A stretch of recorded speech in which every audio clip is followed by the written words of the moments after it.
Underway, playing from left to right. Here we go then, the last 16 between Morocco and Spain. Morocco looking to reach the quarterfinals for the first time in their history. Spain, the winners, of course, in 2010.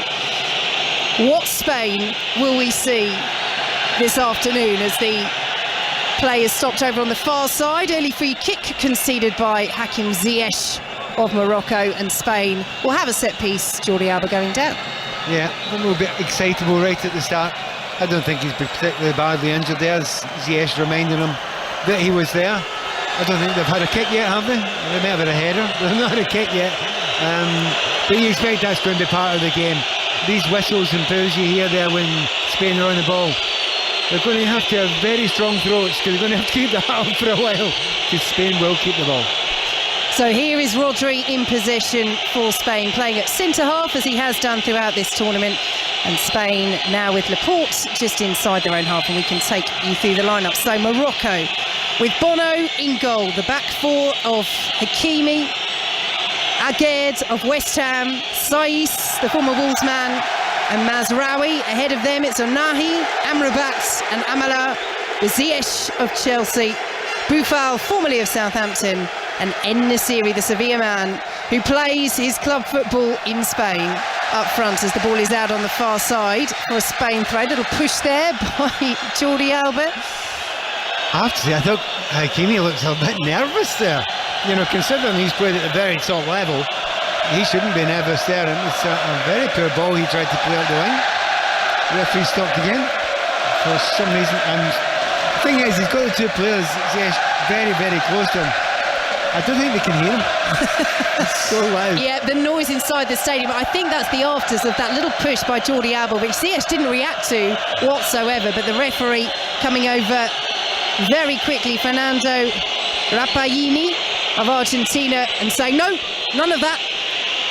And you can understand why, in this cauldron of noise, the official is wanting to get on top of things very quickly. I have to say, there was very little in it from Jordi Alba and Ziyech, but the officials aware what a huge match this is in the noise inside Education City Stadium, most of it for Morocco. That's why the whistles you can hear, because Spain in position, and the big cheer as Ferran Torres is challenged by Sofiane Boufal. Ball out of play for a Spain throw. So Spain have Simon in goal, the back four of Llorente, Rodri, Laporte and Alba. Ahead of them it's Gavi, Busquets and Pedri.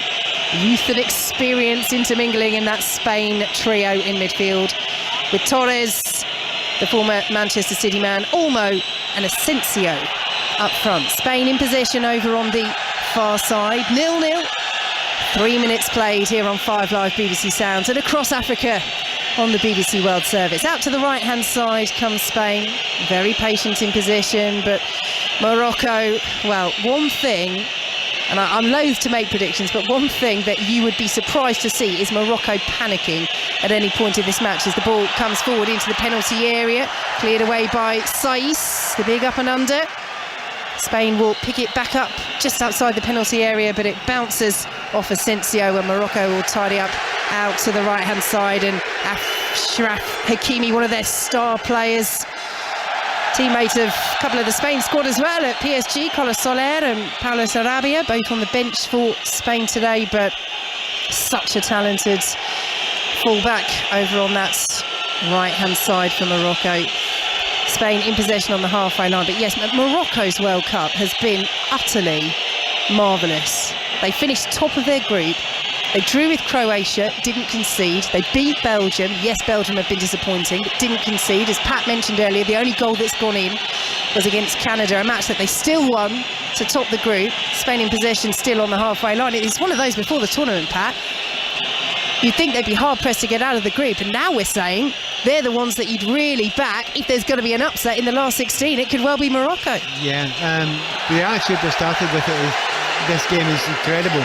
They have tackled everything, and now they're getting their first break. And here they come down the right-hand side. It's the Chelsea man, Hakim Ziyech, just overran it. Poor touch, and the ball goes behind for a Spain goal kick, 0-0.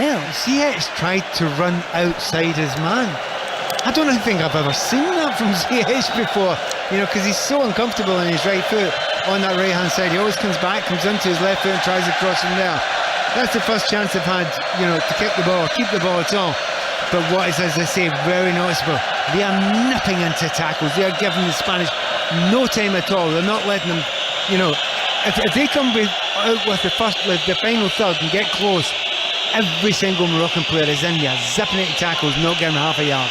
Here goes Spain though, down the right hand side with Llorente. Good sliding challenge from Roman Saiz, and the ball takes a nick off Marcos Llorente as well, and it will go out for a Morocco goal kick. 0-0, 5.5 minutes played. Yes, Ziyech's participation in the World Cup, if you only go back 4 months or so, was very much in doubt. He'd fallen out with the previous manager, Vahid Halilhodžić. He'd retired from international duty, quit the national side in February. But that is one of the many plus points you can say about the reign of Walid Regragui, the former Morocco defender. Apart from tactics and how they've done at this World Cup, bringing players back into the national fold that had fallen out with Halilhodžić and Ziyech foremost amongst those. Here come Morocco, down the left-hand side. Sofiane Boufal goes down, and there's nothing really in that, and Spain will clear away. They won't keep possession though, and it will be a throw to Morocco, which they take quickly. Left-hand side, midway through the Spain half, but they'll go all the way back to Roman Saiz, who will square it to his centre-half partner, Naïf Aguerd. 4 appearances for West Ham this season. He was another one for different reasons, whose participation was in doubt. Missed most of this season with an ankle injury, came back at the end of October. But those two, Saiz and Aguerd, very much the heart of that Moroccan solid defence as Spain have it just inside their own half, goalless. And I would suggest a hard heart as well. So they put in the tackles. Very interesting right at the start there. They had a goal kick, Morocco there. They've actually worked on their goal kicks for a long ball to the left-hand side. They've got 3 players up for it, and they won it there. Now, I think they were almost preparing for Azpilicueta with a lack of height to be there, but they still got the knock-on, and it shows you that they work in every part of the game, even their goal kicks. So Spain in possession in the centre circle. A reminder that you can watch this match with our commentary on the BBC iPlayer if you would like to. Just search for World Cup Extra and you'll find the feed that is synced up with our 5 live commentary with your pictures. As the ball is with Gavi just inside the Morocco half. Spain work it now to Pedri. It's all very neat and tidy, but Morocco in good shape. Spain trying to thread the ball through that red wall, those banks of 5 and 4 as they work it out to this right-hand side. And here is Ferran Torres, former Manchester City man. Lovely footwork into the penalty area, then tried the cute little back heel. And Spain will concede the free kick inside the Morocco penalty area. Sofiane Amrabat going down, but that was nice from Torres. It was, but it's a wall. He walks in there and there's a red wall in front of him. As I say, if you get into the dangerous positions, they will close you down, but not 1, not 2.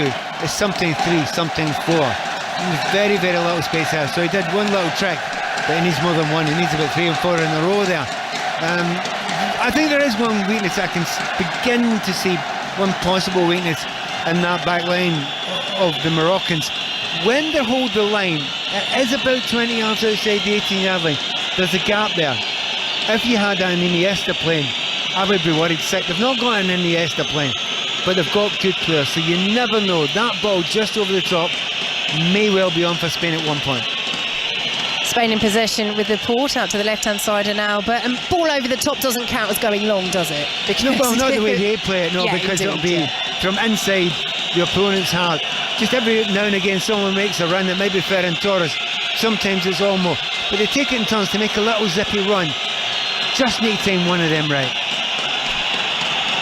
Spain in possession, out to the left-hand side they go, and Jordi Alba, Dani Olmo have made the run, but Alba opts in field instead towards Asensio, who's very well dispossessed by Sofiane Amrabat, all the way back to Bono, who clears long over halfway line, looking for En-Nesyri, the tall Moroccan centre-forward. It's cleared away by Spain. En-Nesyri, who did score coming off the bench the last time these sides met at the World Cup in 2018. That finished as a 2-2 draw very late equaliser for Spain, and the wars around the stadium are because Spain have conceded a free kick just outside their own penalty area. Good driving run by Sofiane Boufal. Well, Spain aren't happy with the decision, but Morocco with a set piece in a very good position here.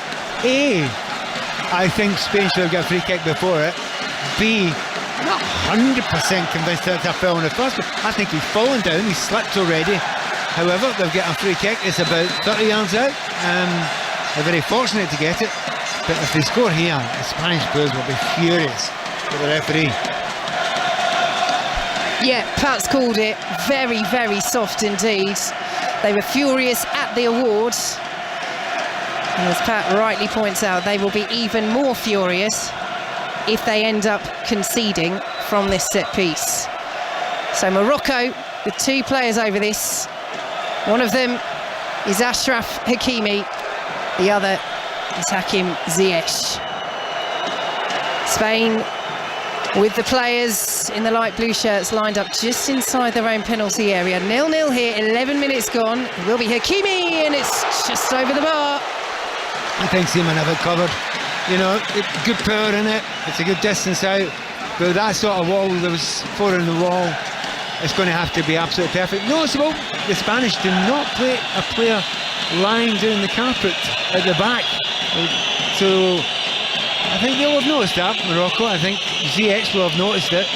Oh, the entire wall jumped and there was a gap underneath, so if they get another free kick. Yeah, good spot, Pat. No draft excluder. Spain come down the left-hand side, ball into the penalty area. It's over the head of Asensio, met by the head of Roman Saiz. And up towards halfway go Morocco, but Busquets gets the foot in.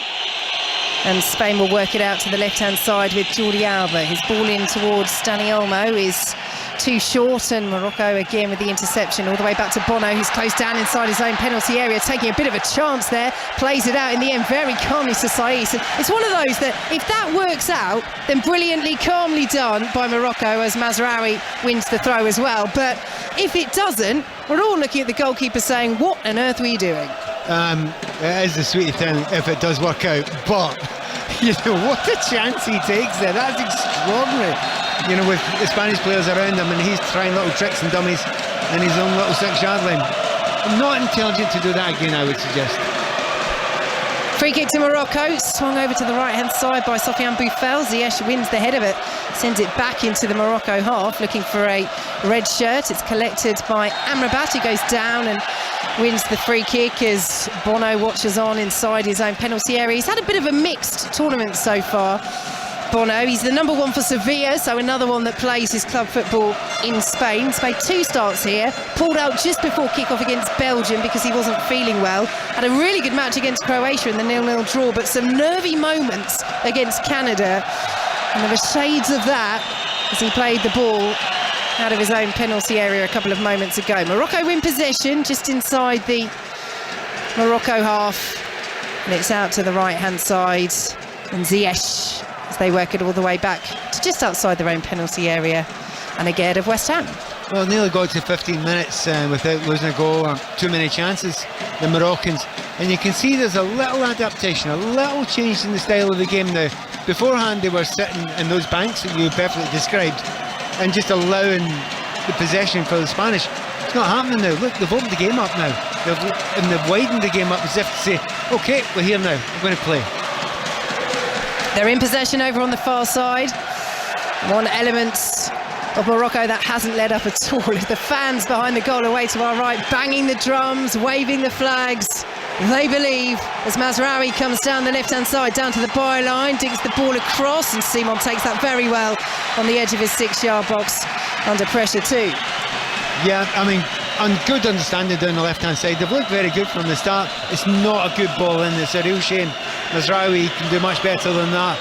But him and Boufal, they look as if they've got a very, very good understanding. They're both really good players.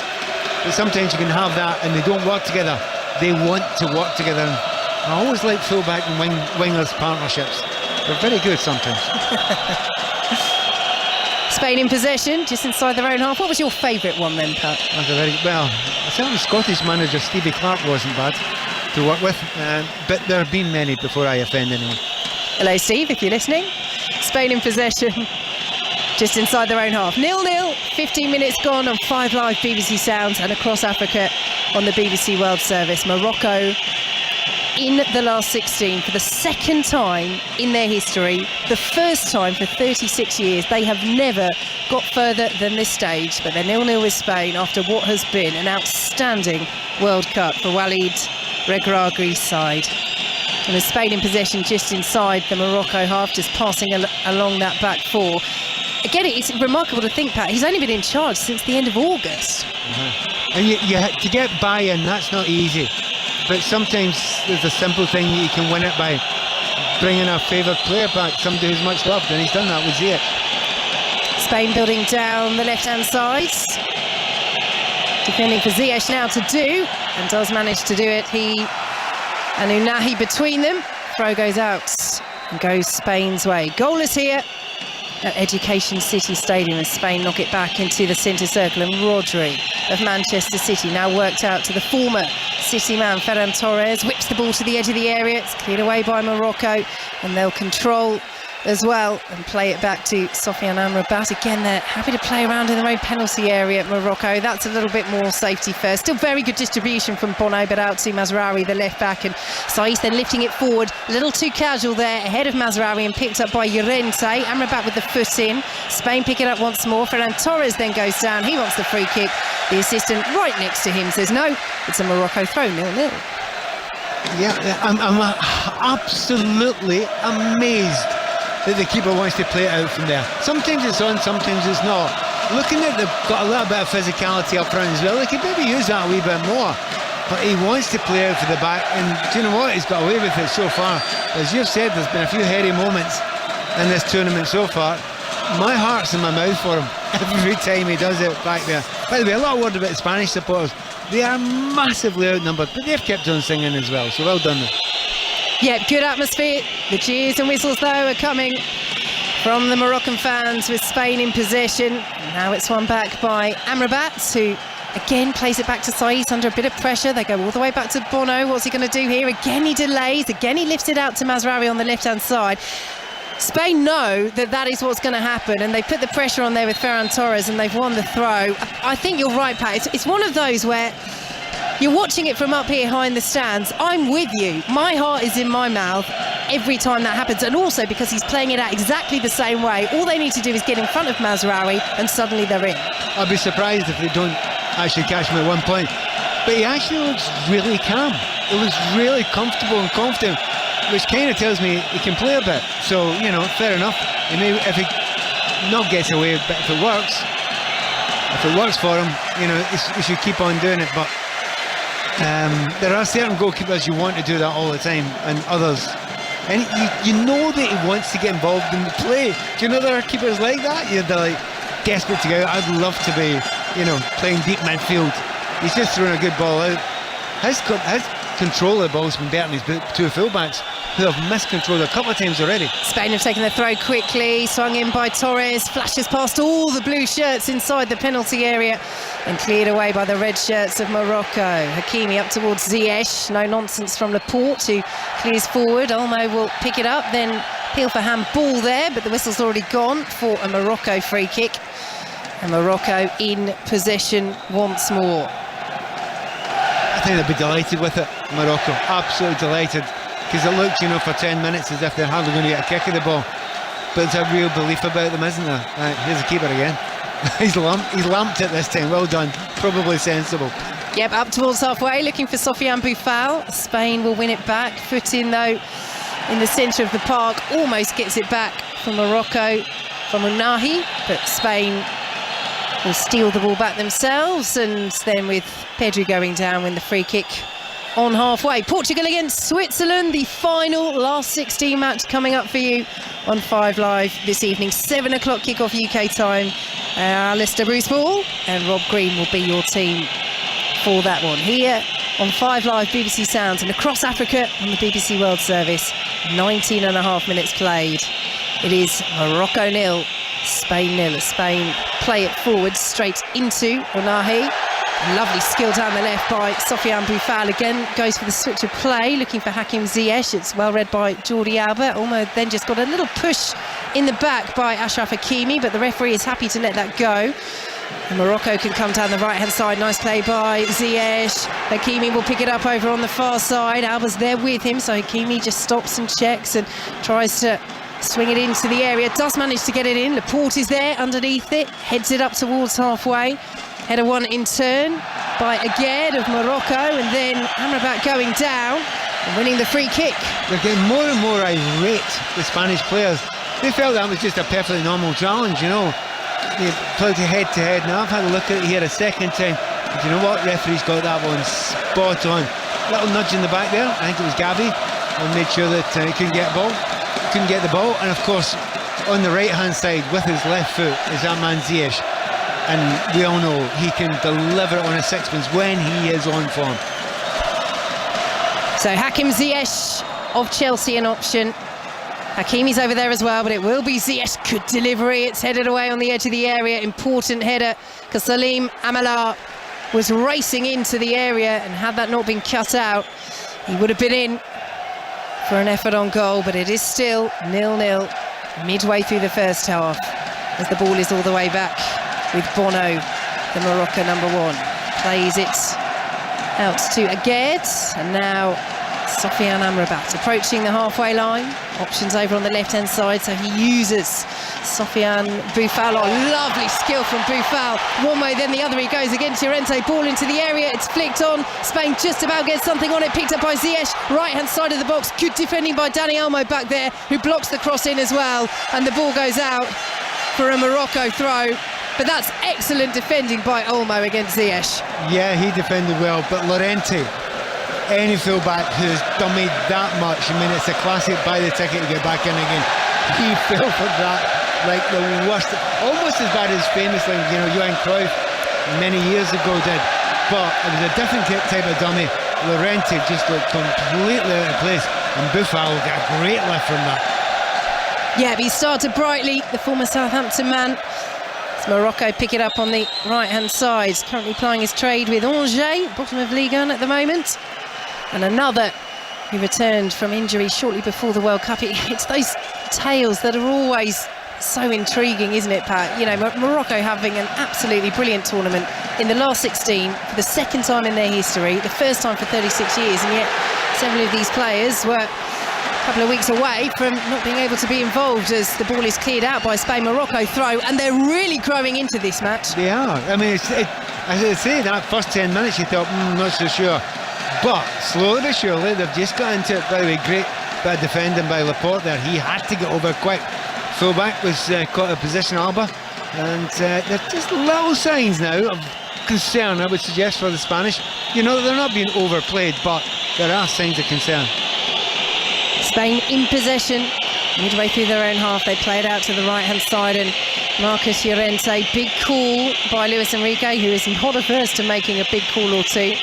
To start Llorente ahead of Azpilicueta and Carvajal, his World Cup debut. Just offering a bit more pace down that right-hand side to deal with the pace of Sofiane Boufal, but at the moment Boufal is very much getting the better of him. He's just stolen the ball from Llorente. He's still appealing for the free kick as Boufal brings it centrally. Morocco have it on the halfway line. Boufal has gone down and stayed down, and the referee has stopped play, so Ziyech has to stop over on that far side. Do you know, first of all, Llorente's having a difficult time, but I do think he looked as if he was kicked there, and the referees, you don't often say it, but I'm not, if he's hanging any particular direction, he's certainly helping the Moroccans a wee bit more than he's helping the Spanish just now. Kind of, I haven't got, you know, horse in this race, but even me, I'm thinking this is a referee who's been swayed slightly by the crowd at the moment. And I think, by the way, well, with a little stop and play there, Juliet just showed me there, right in front of the supporters, there's a guy with his back to it, and he's wearing green trousers, and he is orchestrating every single move and every single song. So we're hearing it here, and we know we've seen that in the past. This guy's good. He knows it, and they react to every single thing that he does on both sides of the ground. What I love as well as Morocco clear the ball away from the back is that every now and then he's checking over his shoulder just to see what's going on, because as a fan that's taking one for the team. He's facing the fans. The Spain play the ball into the penalty area, is pulled back, and it's off the bar. The flag goes up. Brilliant sliding block by Amrabat as well back there. The offside flag went up. Ferran Torres did look offside as the ball was played in, but what defending that is from Amrabat. He didn't know that. He blocks it. Spain really should have put the first effort away that hit the bar. It would have been ruled out for offside, but it's one of those where, again, Bono's got something on it as the ball was driven in by Gavi. By the way, it's a great save, isn't it? By Bono. He gets an arm on it, then it goes up to the crossbar. It's a strange save, but it's a good save. Now, you're right, defenders up there very quick. They can't tell. I mean, they suspected it was offside, but that's exactly the right way to do it. Keep on playing until the whistle. He was 5 yards offside, by the way. It was a stick on, but, you know, they kept going. Yeah, players keep going, commentators keep going. That's what we have to do. And you never know. We've seen a couple, haven't we, Pat, where we thought, oh, that's clearly offside. It's Cameroon game, wasn't it? Cameroon, Yeah, Abubakar. And in the end, it was spot on. Now, flag stays down for now with Asensio into the penalty area. Side netting. Torres was arriving in the centre, and the flag continued to stay down. VAR would have had a look, but that was a big chance for Spain. Do you know, about 5 minutes in, I said I can see a weakness. That's it. That is exactly it. And you know that it's going to happen at some point, because if you leave that amount of space behind, the moment you do not close down a midfielder, you don't have to be that great. You can flick it in there in that sort of position. He doesn't get it on target. He should do slightly better than that. And having seen the replay, he was onside. Yeah, I'm not surprised. As I say, 5 minutes into the game, I can see where the problem is, where the weakness is. And Spanish players, they can clearly see that, and they've got real quality in there. But you have to get good possession in the midfield before you can do that. Asensio goes down, wins the free kick on the edge of the centre circle. 0-0, 26 minutes played in this last 16 tie here on 5 Live, BBC Sounds, and across Africa on the BBC World Service. Here is Rodri in possession, closed down by Amala, but Spain work it out to the left-hand side. Now in field once more to Rodri. Llorente plays it forward, exchanges passes with Gavi, who has toppled more records for Spain at this World Cup. Their youngest World Cup goal scorer, their youngest World Cup appearance maker, still just 18 years of age, the Barcelona man, as the ball goes out to the left-hand side. Spain have it once more, 0-0, as Rodri comes over the halfway line, and the whistles and the jeers start up again, and the man in the green trousers is checking over his shoulder to see what Spain are doing. He's waving his arms, the drum being beaten, the red and white drum right in front of him. He's good at keeping time, isn't he? Whilst also good at multitasking, I think we can say, as Spain have it on the halfway line. I'm worried about him. See if he loses his foot in there, he's going to fall at 10 feet. He'll be out for the next game. Spain have the ball over on the far side. Goalless here. Morocco looking to reach the quarterfinals for the first time in their history. It's Laporte has it, and now Morocco going back into those banks to try and get Spain to have to play through them, as the ball is into the penalty area, takes a deflection and loops up for Bono. The thing about that run we were talking about, where they've got a weakness, the problem is Spain haven't got an absolute natural to make that run. There are certain players who, you live in that sort of position, who love to get from just, you know, the 8 or the 10 and get behind. They've got 8s and 10s and players like that, but they generally want to stay with the ball and hold the ball and not make those runs constantly beyond. So it's up to Ferran Torres, it's up to Olmo to continue doing it for the one that finally pays off. Ball out to the right hand side by Amrabat to Ziyech. He will pull it back to Hakimi, and we're all the way back with Aguerd, and we're all the way back with Bono, the Morocco keeper, who sends it up to the halfway line, looking to get over the head of Llorente, who chests it down, but again Boufal anticipates, wins the ball. Llorente trips him. That is not going too well at Spain at right back so far. You know, it just doesn't look natural out there. I mean, he can play so many positions, can't he, Llorente? But, you know, often if you put a centre back or a midfielder, it's a very specialist position full back. It's seriously specialist. You know, in my career, if a centre back came out to mark at right back or left back, I'm thinking party time. And he does look as if he's not as comfortable as others. Morocco intercept the ball. Saiss plays it forward to the edge of the area. Very, very calmly done by Rodri. Steers it all the way back to Unai Simon. They're trying to cool each other, aren't they, these defenders? can't believe he tried to play that. Well, didn't try to. He actually played that back to his goalkeeper there. The pressure was under. He was getting chased down. El Naziri, he's a goal scorer. He can score. He will chase. It was millimetres, but he looked comfortable, didn't he? He did. Laporte's on the ball over the halfway line. Well, we know he's usually a midfielder. He has filled in for Manchester City at centre half as well, but that was a midfielder's ball back in a centre half's position to the goalkeeper, and he did it very well as Rodri picks up the ball on the edge of the centre circle as the noise rises once more inside Education City. The Morocco fans believe that their team can make history this evening, the most important day in our footballing history. That's what manager Walid Regragui has called it. Spain in possession just inside the Morocco half. 0-0 on 5 Live BBC Sounds and across Africa on the BBC World Service. And you talk about bringing popular players like Ziyech back.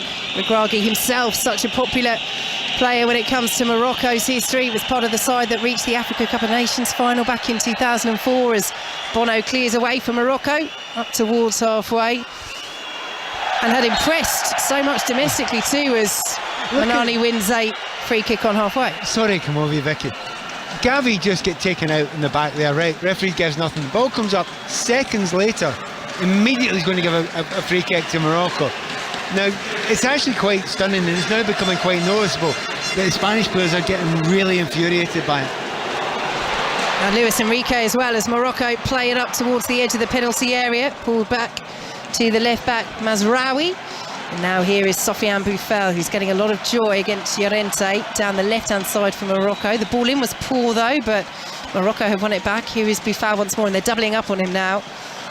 And that shows you what a torrid time he is giving Llorente. Gavi it was coming over to help out. So Morocco say, all right, we'll go down the right-hand side because we've got Chelsea's Hakim Ziyech over there. And here he goes, trying to work his way down to the byline, but Jordi Alba gets a foot in. Morocco throw 0-0. Yeah, and when it goes from left to right, you know they've got great skill there. I mean, Ziyech looks a different player when he's wearing a Moroccan shirt. You know, looks more live, more up to it, up for it.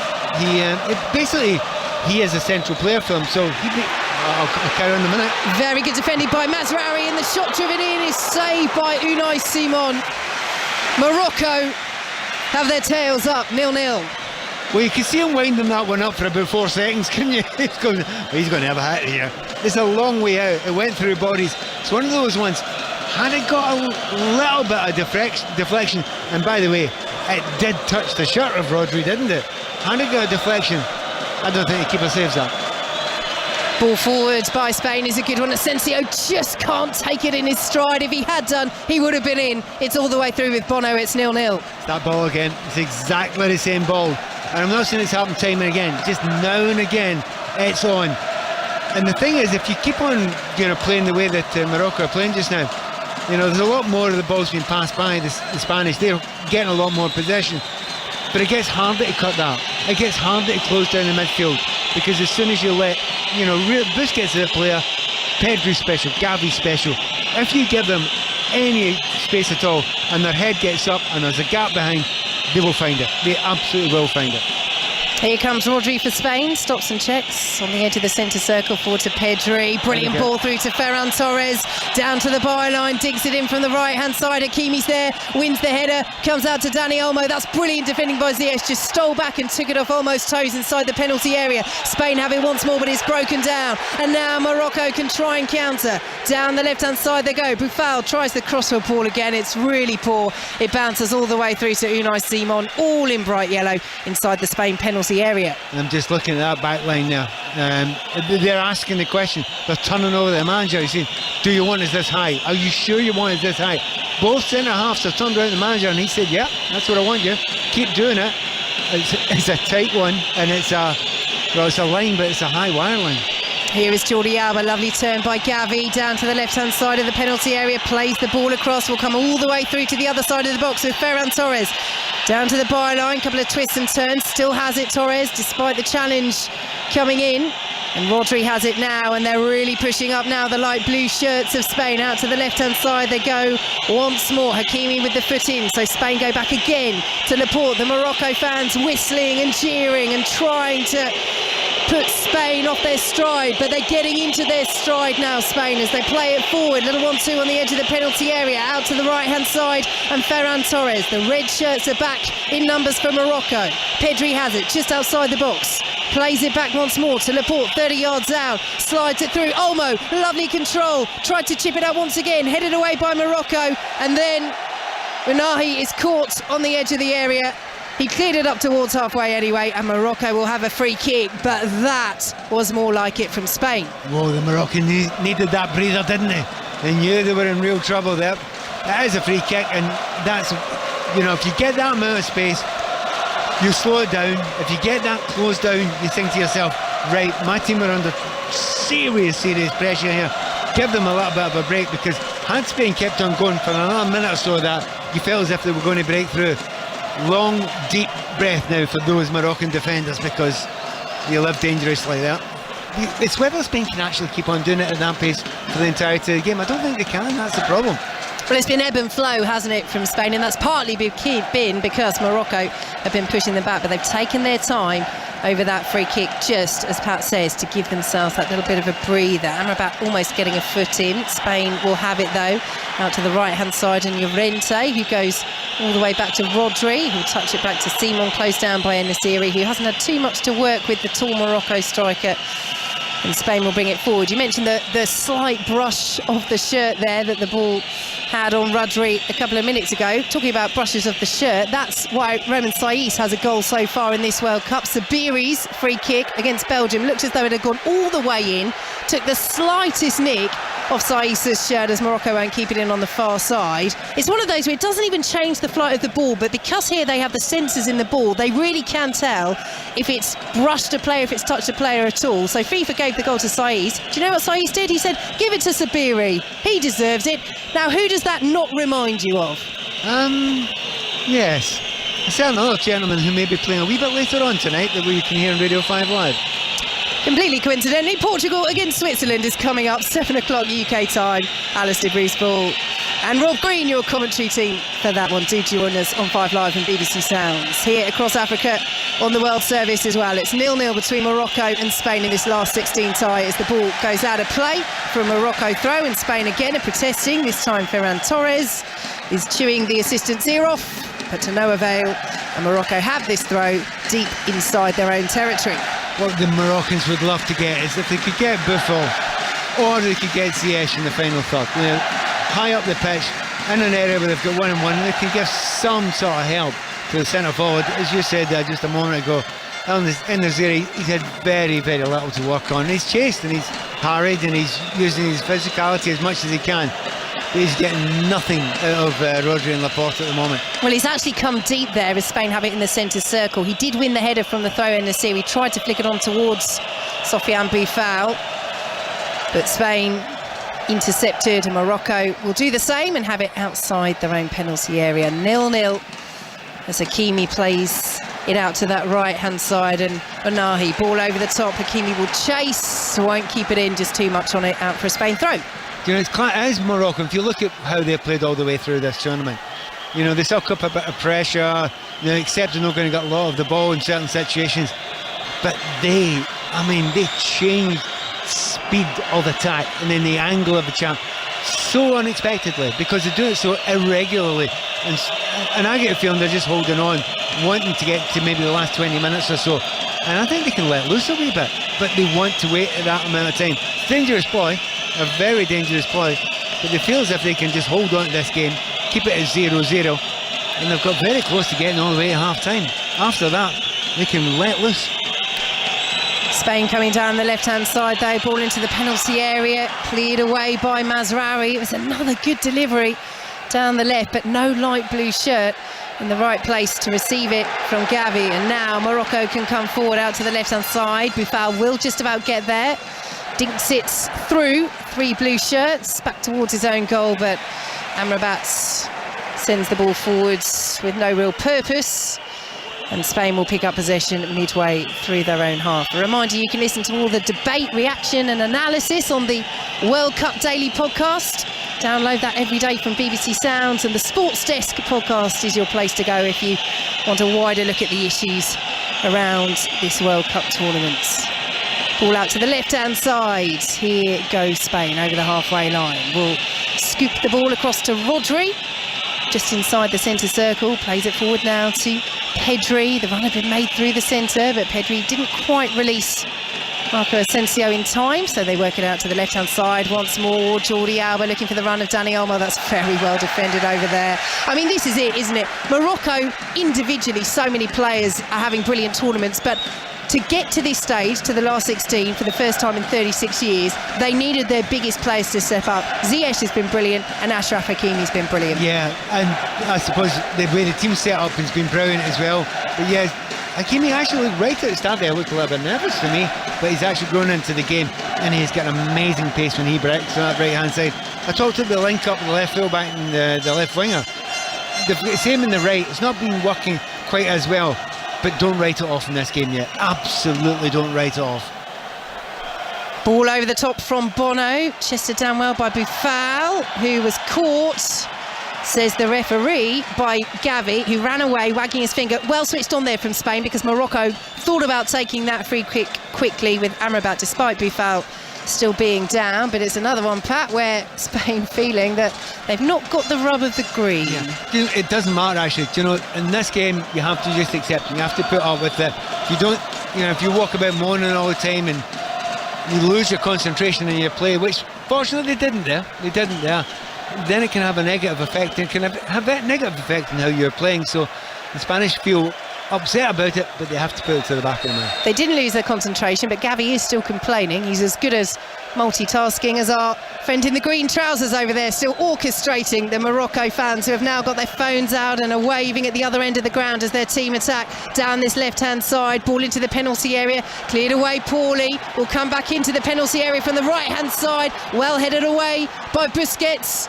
Picked up by Boufal, who digs it back in once more, and the header is over from the edge of the 6-yard box. And what a chance that was for Morocco and West Ham Zagreb. Yeah, again, it's got into a brilliant area. I would argue that's the best chance of the game. I would say definitely the best chance of the game. They get into a good position.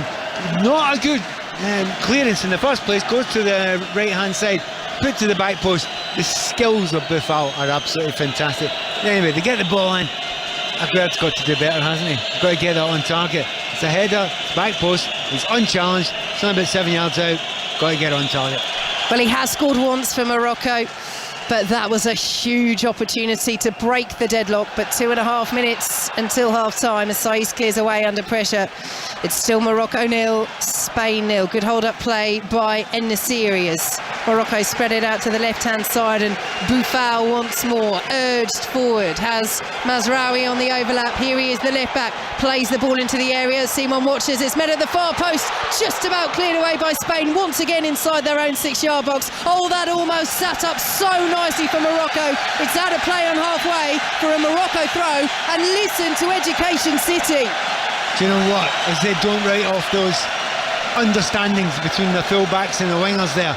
I mean, it's one of the oldest ones in the game, but they have got an amazing understanding. I think Boufal, he's given the ball away once or twice in this game, but I'm looking at him thinking, it doesn't matter, mate. You've got to get on the ball because you're opening up that defence now and again. You've got a great understanding of your full-back, Mazraoui, who's running constantly behind you and beyond you. He's overlapping and he's underlapping as well. They're not doing it too often, but when they do, it's bordering on deadly.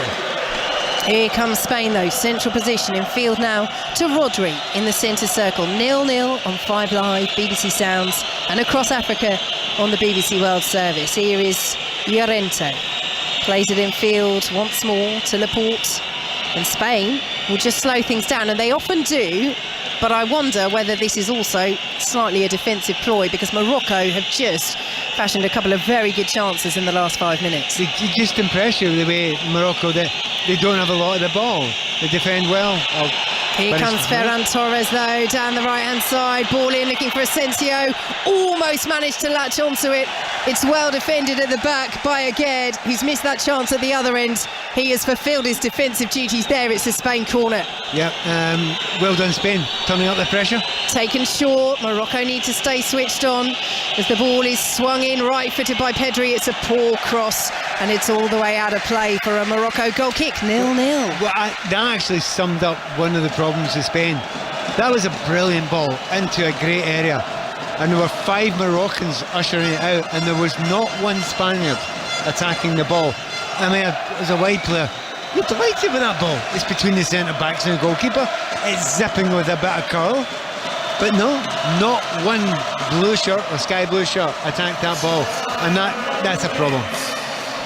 1 minute of added time at the end of an absorbing, pulsating first half, particularly for Morocco, who will be absolutely delighted with how this has gone, other than perhaps that Aguerd didn't stick that header away a few moments ago, as Bono sends the ball for Morocco over the halfway line. The header is won well by Rodri, but Morocco will pick it up once more with Unahi. Plays it back to the left back, Mazraoui. Luis Enrique down there on the touchline, waving his arms. Morocco will be very happy. I don't think Spain will be all that pleased with this first half. They have put together some nice moves and might do so here. Suddenly it's almost 4-on-3. The red shirt's getting back. Dani Olmo leaves it and it's cleared away by Mazraoui on the penalty spot. Fine margins. Fine margins as the whistle goes for half-time. And Pat, that pretty much sums it up for Spain. Almost brilliant, but the final ball not quite there. And in truth, we haven't seen enough of those moves in this first half. I think on balance, although Spain look really dangerous in those positions, Morocco have been the better side. In some ways, yeah. I mean, they've got a lot more possession. If you look at the passing stats, I've not seen them yet for a while, but they must be passing much more than the Moroccans are doing. However, the Moroccans have a game plan. The game plan is to defend in a very specific way. It's organised constantly the same way, so it works well. They've only lost 1 goal in this tournament so far, but boy do they break quickly, and it is a danger, you're right. So a big 45 minutes to come as Morocco look to reach the quarterfinals for the first time in their history. Spain, the 2010 winners, looking to avoid, well, could we even call it an upset? I think we still could. They are still favourites, but Morocco certainly justifying why many people back them to pose real problems for Spain in this tie. Half-time at Education City, it's goalless. Not exactly chance-laden, is it, Pat? I sort of think in many ways the best thing about that first half is the Spanish kit. Well, the Man City kit, which clearly it looks like it is just now. I think Pep Guardiola's having an effect here. Do you know, if look, in all honesty, if there wasn't a phenomenal atmosphere in here, it would be a pretty average game. Yes. But it's a game of chess, and I understand what they're doing. And that's sometimes you get games like the World Cup. They're not always going to be flying here and there. There's not always going to be silky football from the Brazilians. You are going to have ones that are a technical battle, and this is a good high-level technical battle. You know where the weaknesses are. Guillaume was kind enough to tell us beforehand, and he's right. He's absolutely right where the problems are. You can see where 1 or 2 little weaknesses are, where the Moroccans are just about holding on, but there's enough of a story there that they're thinking, hold on to this, technically live slightly by your fingernails with the fingernails by the first half, but the second half, then change it, then manipulate it, and then make sure you've got the wingers and the fullbacks flying. Because at the moment, if there's one person I want to see on the ball just now, it's Buffal. I'm loving him on the ball. Well, and he gives it away now and again, but that dummy, you're going to talk about it, aren't you? Well, we are, because as Sebastian Bassong in the studio with me said to me, unfortunately for Llorente, that's going to be all over YouTube now, forever, forever, as he sent him for a hot dog. Yeah, it's going to be on YouTube, Instagram Reels and everything, because the dummy was amazing, but that was a bit of a childish defending from Llorente, but I don't take no credit from the foul. But in terms of the Spain, yeah, the game is a chess game. You know, Morocco is tactically in place. You know, they're eating on counter-attack, and they really make a good use of the foul and Hakim Ziyech on the wide. But it's gonna take a lot from the Spanish touch to break them down. They're almost done it, but it has to be perfect for them to get a goal. Yeah. And that's soon. You can understand the Moroccan high line and the risk and reward, because it's not that often they get in behind. No, it's not that often. And if I was a Moroccan player or Moroccan manager, I would have adopted this tactic, this shape, because that plays in their favor. They know they're not going to have most of the ball. They rather give the ball to Spain and hit them where it hurts. And I think Spain, with the time, they're going to be really patient, but they're going to really be careful, because one or twice they've been kind of exposed. And if the Moroccan are more efficient going forward, I think they can really hurt Spain. Guillaume Balaguer with us as well. It has panned out as you said it would so far.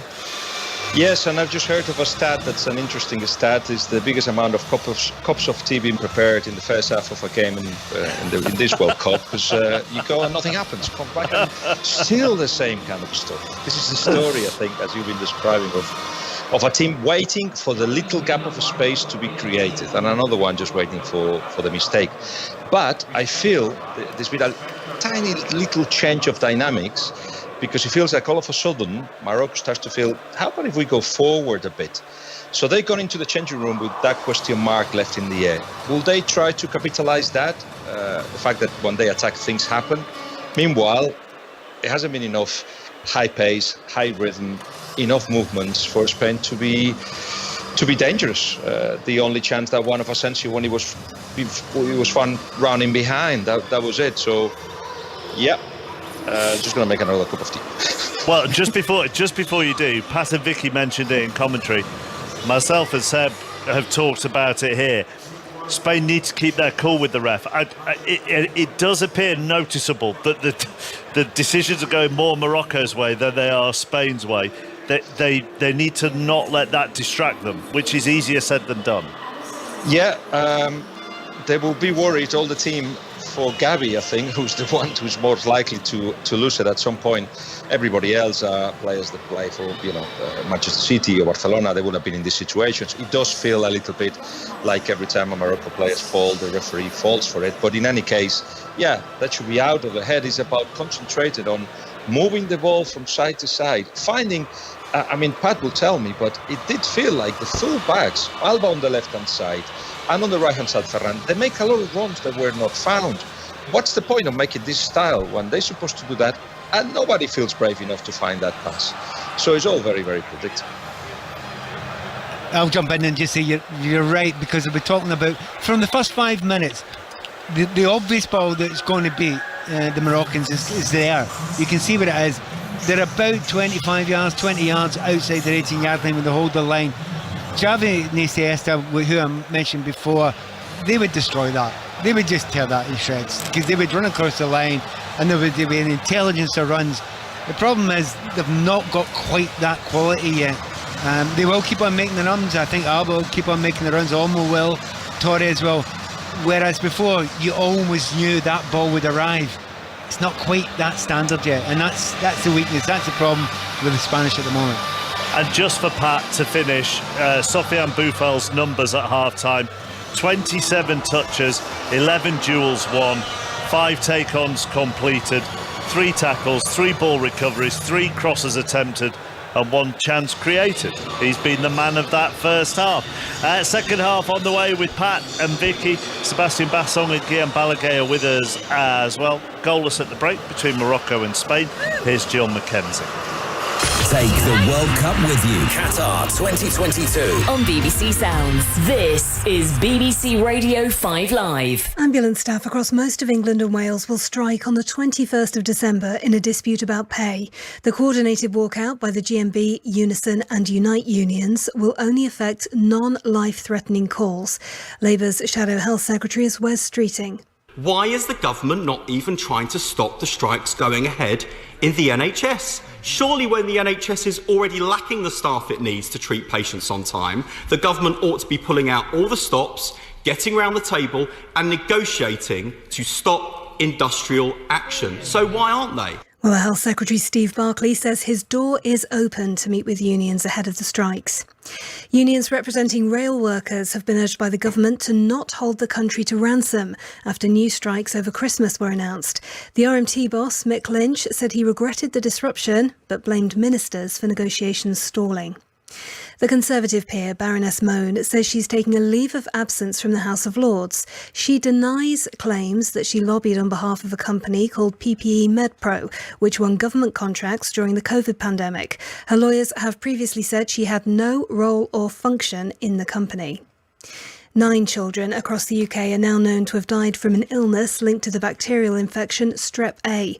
The latest victim is a 5-year-old from Belfast called Stella Lily McCorkindale. Our Ireland correspondent is Chris Page. She was a pupil at Black Mountain Primary School in West Belfast, just a couple of miles from where I am now, and the school has paid tribute to her on social media, saying she was a bright and talented little girl, very popular, and she will be much missed. And a man in his 20s has been arrested on suspicion of common assault after an egg was allegedly thrown in the direction of King Charles. Bedfordshire police say the suspect is being questioned after the incident outside Luton Town Hall. This is BBC Radio 5 Live. Listen live on digital, online, smart speaker, or the BBC Sounds app. The latest travel and the M4 in South Wales. So heading west towards Cardiff, junction 29 at the A48 to M at the interchange. A vehicle overturned, recovery is underway. There are 2 lanes closed at the scene and the queues go back to junction 26 at Malpas Road. The M62 in Manchester, westbound queues near the Eccles interchange at junction 12. A vehicle caught fire. There are 2 lanes still closed at the scene and it's taking about half an hour. The A1M in North Yorkshire, northbound queues heading towards the M1 from 42 at Selby Fork. That's a broken down vehicle in one of the lanes. Slow in Oxfordshire, the M40 southbound at 10 at Brackley. That's a lorry which overturned at the roundabout at the end of the slip road, the exit slip. And also problems on the trains is because of the warehouse fire at Wolverhampton. So you'll find one of the roads closed as well, which is the A454 Willenhall Road, still closed in Wolverhampton in both directions. And then it's affecting the trains as well. So everything passing through Wolverhampton and Birmingham stations. On Imagine 5 Live Travel. The World Cup on BBC Sounds. With coverage of every single game on 5 Live. Oh, what an amazing goal! Kylian Mbappe! Expert analysis and debate with some of the biggest names in football on the World Cup Daily Podcast. What Gareth Southgate wants is that they can perform under the most intense pressure they will ever experience. And a bit of fun in Match of the Day Top 10 with Gary Lineker. Micah Richards is back along with Alan Shearer and myself for the biggest international football tournament on the planet. Take the World Cup with you. Listen on BBC Sounds. BBC 5 Live. The FIFA World Cup, Qatar 2022 with Mark Chapman. Morocco 0, Spain 0 in the latest last 16 game here at the 2022 World Cup. Portugal against Switzerland from 7 o'clock tonight here on 5 Live and BBC Sounds. Highlights of both games on BBC One and the iPlayer from just after 11:30 this evening. A couple of head coaching bits of news for you. The main one being that just 9 months before the Men's Rugby Union World Cup, England have sacked head coach Eddie Jones. And the other one being that Michael O'Neill has reportedly agreed a deal to become the Northern Ireland manager for the second time. An official announcement is expected later this week. Now, England's quarter-final against France is, of course, on 5 Live and BBC Sounds from 7 o'clock this Saturday evening. All the talk during the tournament has been about Kylian Mbappe. Got 2 in their 3-1 win over Poland, so he's the tournament's top scorer.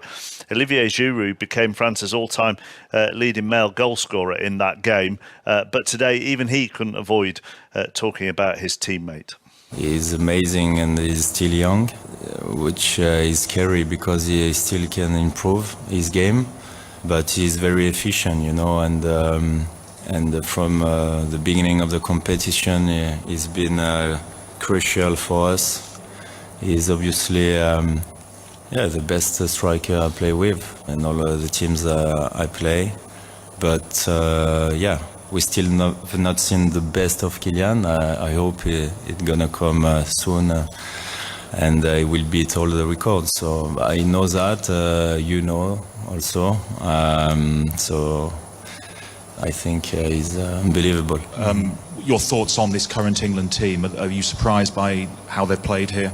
So far, they had the good tournament. I hope they will have a tough game on Saturday.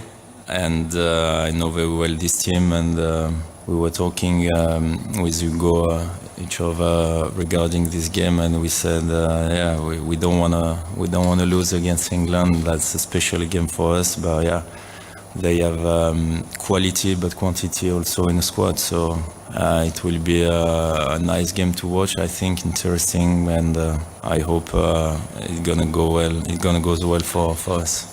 Olivier Giroud there, but Sarah Menai, French football journalist, Kylian Mbappe has not trained today. Good afternoon, Mark.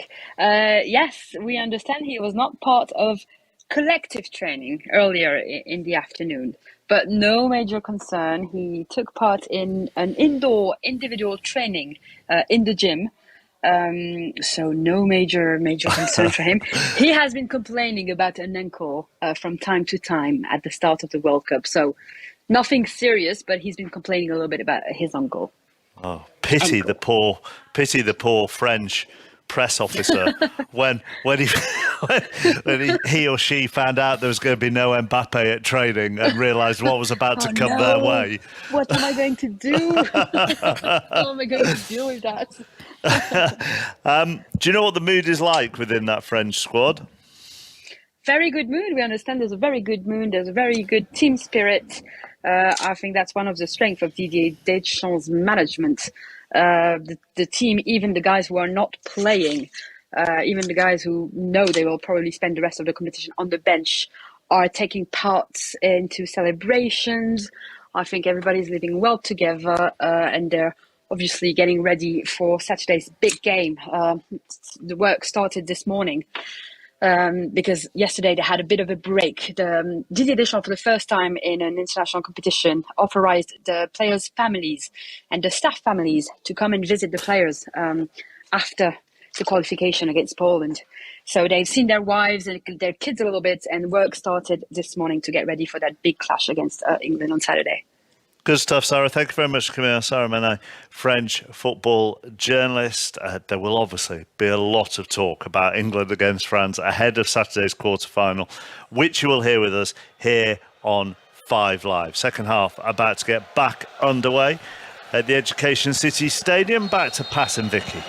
Perfect timing, Mark. We have just kicked off, and it is Morocco in the red shirts, the dark green shorts, and the red socks that get us underway. Spain in their changed kit, the light blue shirts, the white shorts, and the light blue socks. No changes made by either manager at half-time, Pat. So, what are we expecting for this second half? What I'm expecting and what I'm hoping for may well be two different things. If any team, either team could score a goal here, this game will completely change. It will open up. It will become more end-to-end, but it's settled into a very odd pattern. We're controlled by Manchester City. Well, it's Rodri in possession in a light blue shirt, isn't it? To Laporte, so might as well be. And they're playing exactly like a Pep Guardiola team. But it's exactly what it's like. But they need to change it slightly. If you're Spain, you need to change this slightly, because you're actually falling into the trap of the Moroccans. I actually think they are, and the Moroccans will just, I think, get stronger and better as game goes on. So Spain haven't got out of their own half yet, having won back possession. They're passing it along that back four. We'll take you through the lineups in a moment, but now they just go through the gear, Spain. Oh, they've gone backwards again. So Bono in goal for Morocco. The back four of Hakimi, Aguerd, Saiss and Mazraoui, as Spain win a free kick just outside the Morocco penalty area. Nahi, Amrabat and Amala ahead of them, with Ziyech, Boufal and En-Nesyri up front. Nice little bit of play there by Ferran Torres. Not seen enough of that yet. He stood up his defender, caught Baston with a really nice little nutmeg, then kept his run going and asked the question of Mazraoui, which he hasn't done that often in the game so far. So maybe Luis Enrique said, right, the change is, see you wide players, go and try your fullbacks for once. It's not happened in the first half, it's now happening in the second. So a two-player Morocco wall. Bono has just told Amrabat, it looked like he was saying go join the wall, but Amrabat has taken up a position just on the edge of the penalty area as Spain knocked the free kick around between them. Now goes into the area, headed away well by En-Nesyri, the tall striker back there for Morocco, and the ball goes out of play for a Spain throw. Spain with Simon in goal, the back four of Llorente at right back, Rodri, Laporte and Alba. Gavi, Busquets, the only survivor of that 2010 World Cup win, and Pedri in the midfield with Torres, Olmo and Asensio up front as the throw goes all the way back to Rodri, midway through the Morocco half, and now Spain will work it back to Laporte on the edge of the centre circle. That's the thing for Spain, the attacking prowess that they have on the bench. If they need to change it, if it stays 0-0, they've got the players to bring on and do that. You're reading my mind, aren't you? But I'm just looking and thinking, surely Morata has got to be a decision at some point, because he scores goals. He's also a striker. He's a centre forward. Again, almost from Spain. Olmo into Asensio. The ball is cleared away for a Spain throw. And Morocco aren't very happy about that. They felt that Spain have got the final touch on that ball, but it is a throw for Spain. Jordi Alba will take it level with the penalty spot on the left-hand side. 0-0 here on 5 Live BBC Sounds, and across Africa on the World Service as Olmo is dispossessed, and Ziyech now will pick it up down the right-hand side, and he's roared forward. Ziyech cutting in field, played the ball forward, just too much on it, intercepted at the back by Laporte and all the way back by Jordi Alba. Simon then closed down under pressure inside his own area, does clear, but only as far as Amrabat as they come forward once more. Morocco trying to trick his way into the penalty area is Amala, cleared away by Spain, and they win the free kick as well. Well, end to end there, Pat, for a moment. Yeah, for a moment. I mean, that's a little bit more interesting. The ball that was brilliant play actually right at the start from Ziyech. He gets about 50-60 yards there, running with good pace, cuts inside. There's a ball wide to Boufal. He doesn't play it. If he plays that ball, Boufal's got 1-on-1 and he can attack the goalkeeper. So for Morocco, they broke very well, broke very quickly, as they tend to. Last ball played, decision wasn't great. Spain in possession on the halfway line. You know, now you've said Manchester City, I'm having to concentrate so hard and not say that. It is Spain into the penalty area. Asensio, left-hand side, forced out of the box. Good defending by Morocco. Olmo will pick it up. Now all the way back with Jordi Alba as the whistles start again. Here is Rodri just stepping forward a little bit more from that centre-half position. Pedri plays it to Llorente, out to the right-hand side where Ferran Torres waits. And the flag eventually goes up. He was well challenged in the end, but the flag is up for offside. 0-0, 5 minutes gone in the second half. Yeah, much better actually. Well, I say much better, a bit better. Certainly a bit better than it was in the first half. The good thing about Spain is actually they're moving a little bit quicker through, you know, the zones of the field. Beforehand it was far too slow. It was around the back line. It was giving the Moroccans plenty of time to get men behind the ball, but also get the structure right. At the moment, Spain are moving at that a little bit quicker now. I suspect Luis Enrique's had a word with it. You know, if you keep on doing this, you'll end up at penalty kicks. And do they really want that? Bono takes this free kick from Morocco over the halfway line. They certainly won't want it, Spain. But I tell you what, those players had better be prepared, because Luis Enrique in the build-up to this saying that he'd given the Spanish players homework over a year ago at a Spain training camp. He wanted them to get here to the World Cup having taken over at least 1,000 penalties in practice at their clubs. So I hope he's got tallies of them, and everyone had to hand in the sheets of when they did it and where they did it, as Morocco concedes the free kick, and it's Hakimi's turn to get frustrated with Gavi rather than the other way around. Spain free kick. Yeah, I think penalties are going to, well, they have been important already, and if you look at the first two particular penalty kicks on Japanese the other night, I mean, absolutely awful. Like, I've got a cheek. I wasn't the best penalty kick taker, but there are certain players you just don't think are suited to it, and the Japanese didn't look like it at all. Morocco clear the ball up towards halfway. The header is won by Rodri, and out to the right-hand side it goes. Back to Rodri once more, and now Laporte. Spain moving over the halfway line, trying to ease through the gears, but it's well intercepted by Ziyech, and Morocco will bring the ball away. We have to say, Ziyech, as Hakimi felt he was pulled back there and eventually does get the free kick. He's forced the referee's hand there, hasn't he? And Luis Enrique is absolutely furious, because it was a real tussle for Hakimi. He's decided to stop and say, look, Olmo, and he does have his arm, Olmo, to be fair, but... So does Hakimi. It's one of those ones where, who gave the decision there? I don't think it was the referee who gave a decision. But, you know, once again, it's infuriating the Spanish players, but they just cannot let it get to them. They cannot let it affect them.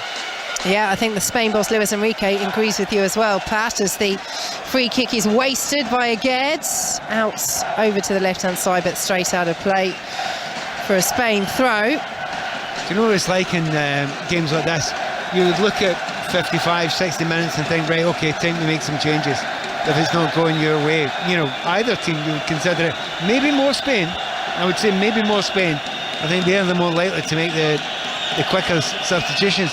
But with your mind on the fact that it could be 30 more minutes and you want to keep your penalty kick takers on there, there's a lot to be taken into account before you make those decisions. Long way to go. Spain in possession on this left-hand side. 8 minutes gone in this second half. 0-0 on 5 Live, BBC Sounds and across Africa on the BBC World Service. Now Hakimi has brought down Gavi there, just outside the penalty area, left-hand side. He's protesting his innocence there, Hakimi. I wouldn't have given that. No, I still wouldn't give that. He's actually thrown his right leg into the defender. The defender's trying to get away, and he's thrown his leg forward. It's one of those ones, if you're a defender, you think, what can I do? I'm just running along. I think that's the point he's making. Yeah, exactly that point to Sergio Busquets as Spain try a cheeky one and take the free kick quickly, but the referee isn't happy with that and says, no, I'm still organising the wall and having a conversation. So it will have to be a little bit more orthodox for Spain, who have Dani Olmo and Marco Asensio over this wide left position. 0-0, 9 minutes gone in the second half. All the red shirts back there defending for Morocco. 2-player wall. And the light blue shirts of Spain awaits. It's laid off to Dani Olmo, who went for goal, and Bono gets 2 big fists behind it and punches it away. Well, we're far away, Pat. I think you can see the look of surprise from here from Bono, but he did stand up well to it. And that was a little bit of ingenuity from Spain there. Yeah, much livelier. They've moved it a little bit quicker, unexpected, something obviously to be working in the training ground, but it was straight at the goalkeeper, and it's one of those ones, it looks like a good save. Had you let it in, you'd hammer him. That's true. Asensio tries a little back heel, looking for the run of Ferran Torres, cleared away by Morocco, and the ball goes out of play for a throw, which Rodri will take. They have already held Croatia at this tournament. Morocco, they scored 2 late goals to beat Belgium, 2 clean sheets into the bargain. They won that group, beating Canada in their final match, Spain finishing runners-up to Japan. But it's Spain in possession, and Spain, who 10 minutes gone in this second half, are just looking a little bit more in control now and a little bit more dangerous. Rodri finds Laporte on the halfway line. Here is Gavi. But this is what they do, Spain. There's a lull and a wave, and then a lull will come again. But now the blue wave is coming forward down the left-hand side, and Hakimi, who had intercepted, has been dispossessed by Olmo. Hakimi gets back in. Olmo goes down. No free kick given.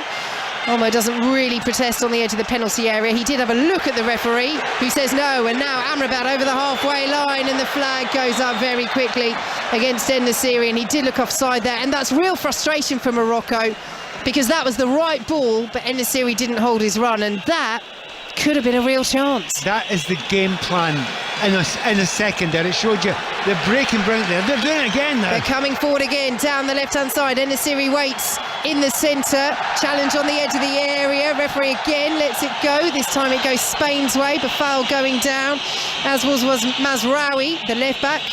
The two of them working it down that left-hand side. Might have been a handball in the end from Morocco too, and we play on Spain in possession with Jordi Alba. Goes in field to Busquets, out to the right-hand side, and now Ferran Torres under pressure, and under that pressure won't keep it in, and it's a throw to Morocco.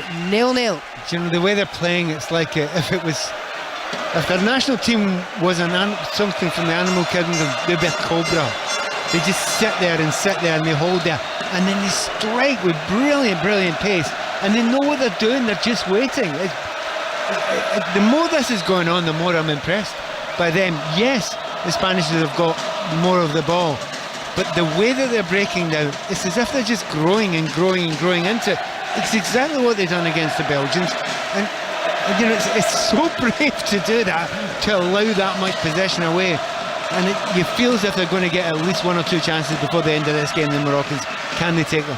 Throw to Morocco on the far side as their manager Walid Regragui stands, arms folded, in his black suits and white trainers on the edge of his technical area. They've advanced a few more yards with another throw. They are still unbeaten under Regragui. As we mentioned earlier, he's only been in charge since the end of August. 6 games, 4 wins, including against Belgium, 2 draws, including against Croatia. They are going from strength to strength in this tournament, and they once again are giving a very good account of themselves. Morocco 0-0 with Spain. Spain have it just outside their own penalty area. Pedri's been brought down, so they'll have a free kick a few yards up now. Ziyech, there's no need to do that there.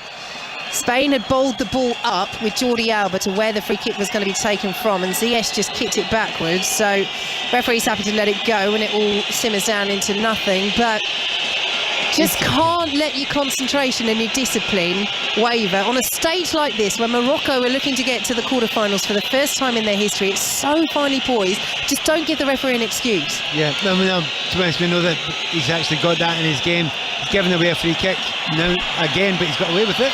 Advantage played as Olmo comes forward, cleared away by Amrabat. Morocco aren't happy. They want a free kick. They have a player down, but the ball has gone out of play, and now the referee is just stopping play to make sure that nothing untowards has happened for Hakimi. It was who was colliding with Gavi. Yeah, he's just run into him. Actually, that was quite a sore one. The point I'm making about Ziyech, you know, it's silly to kick the ball away. He's made 3 or 4 tackles already, and he's given free kicks away. Do you know the next one? The referee's thinking, I'll have you. Don't do that. You're absolutely right. It's silly to do that with so much riding on it. Spain in possession, forward by Busquets. Well, blocked away for Morocco, and will come right back to Spain. And the red shirts of Morocco are just dropping ever deeper as the light blue shirts of Spain creep forward. Jordi Alba now turns into central position, plays the ball into the area, headed away by Roman Saiz, forward again by Busquets, but no danger there, no light blue shirt in the box, and it's all the way through with Bono, 0-0. It's amazing how often when something happens, you immediately look down towards the bench and think, yeah, surely now. It's got that feeling about the Spanish, surely now. You've got to consider what else you can do. Yep, it is 60 minutes now, an hour's gone. They've created minimal chances, very, very few chances, and they know they're actually in a little bit of danger with the speed that the Moroccans are breaking at. This game is extraordinarily finely poised, and you should be controlling it if you're Spain, and I'm not sure they are. They're in possession, just inside their own half. Our Moroccan friend in the green trousers takes a look over his left shoulder once more as he leads the Moroccan fans behind that goal away to our right. You have to say as well, he's bouncing up and down now. I think you're right, Payne. He just needs to be a little bit careful there on that wall, doesn't he? He's having a great time. Morocco have had a great time at this World Cup. It's 0-0 with Spain. Very much in this are Morocco, as the free kick is given to Spain, and the referee comes over very quickly. It's really the Moroccan substitutes and the manager, Walid Regragui, who were furious there. They've not quite come on the pitch, but half the subs jumped off the bench, and the referee's come over to calm them down as much as anything else. Yeah, we didn't see them changing. They are changing now, Spanish. It's slightly overdue in my mind. You know, it's taken a wee while for them to do it. They need to add something else going forward. You could be getting out of the World Cup here. You just almost sleepwalking towards going out. So he's going to make a couple of changes in a minute. I think he'll wait until this free kick's been taken. Last chance for 1 or 2 players. And no surprise, Alvaro Morata is one of those changes coming on. Carlos Soler is the other, but Morata, who's only started 1 match at this World Cup, but has scored in every single World Cup match here. The only player to net 4 in a row for Spain at a World Cup, or across a World Cup, is David Villa. Spain needs something. It's 0-0. They've taken the free kick short, knocked it around between them. Jordi Alba's ball into the area. A bit of a swing and a miss clearance by Roman Saiz. Bono under pressure, punches. Not a great one, but does squeeze its way out of the penalty area and might turn into a great break for Morocco. Perhaps a bit of fortune. Ziyech. Play continues as Ziyech was caught there. Referee was happy to play the advantage, and good decision in the end. And Nahi can't keep going down that right-hand side, and the ball is out of play for a Morocco throw. Yeah, they're just about to make a change here, but they better be careful. I'm trying to see who that is down there. There's an injury to one of the Spanish players, and if you're going to make 2 changes and then one of your players is just going down with what may well be a hamstring injury, we shall see. Well, they have made the first change. Asensio's number is up, so he's coming off. And Gavi is being replaced by Carlos Soler. So Morata on for Asensio. They're not waiting, are they, Spain? I mean, I guess if he wants to make this tactical change anyway, Luis Enrique, he's got 3 more substitutes that he can make. Yeah, so but remember, you're in extra time. Yeah, there's a lot of substitution you make. That's absolutely fine. It certainly moved on a little bit. Asensio was stunningly quiet tonight, wasn't he? Staggeringly quiet. Very, very little input into the game today, so I don't think he could complain. And Morata's come on, and at least they've got a focal point now that they can get the ball up to. But that little break there, just before the substitutions were made, that was another warning sign, wasn't it? And it has to be said, Luis Enrique, give him his due, he spotted the warning signs. He had to change. Well, Hakimi is getting a pat on the back of the head. It was Jordi Alba who was down receiving treatment, but he's back up to his feet. And it looks as though he will be able to continue. And Luis Enrique is clutching a water bottle in his left hand. He's waving his right hand, saying, come up, push up, because Morocco are in possession just outside their own penalty area, all the way back to Bono now, who clears left-footed out to the left-hand side. And Sofiane Boufal, the former Southampton man, crossfield pass down the right. He was looking for that run of Ziyech. It's all the way through with Unai Simon. For all Boufal has done well in many areas, Pat, his distribution, those crossfield passes, the vision's great. The execution hasn't quite been there. No, there's big weaknesses in the game. I think his decision-making's been poor quite a few times. But he will do something very, very skillful every now and again. To be honest, I don't think he's going to last much longer. I'm having a look up there and he seems to be struggling a wee bit. Maybe a calf trouble. So ball out to the left-hand side where Dani Olmo picks it up for Spain. 0-0 here on 5 Live, BBC Sounds, and across Africa on the BBC World Service. Ball out to the right-hand side and Ferran Torres cleared away well at the back by Mazraoui and will be picked up by Spain on the halfway line. In field now to Laporte, who will square it to Pedri. Spain pick and choose where they want to send the passes. So comfortable, as we know, in possession. They send it out to the right-hand side. Soler, the substitute, will find Ferran Torres. Whips the ball into the area, cleared away by Roman Saiz, and will come back out to Spain once more. Midway through the Morocco half, here is Aymeric Laporte. All the red Morocco shirts back inside their own half as the ball into the area just had too much on it, and Mazraoui can watch it behind. Decent run by Ferran Torres, but to no avail. Well, at least they've got something to aim for now when they hit it into the box. I suspect, you know, the amount of games that these teams have had so close together, the tension involved, we will see a lot of substitutions now, and it's the first chance that the Moroccans have had to do that, and they're going to do that. And you are absolutely right about Sofiane Boufal. His game is done, and coming on is 20-year-old Abde Ezzazzouli.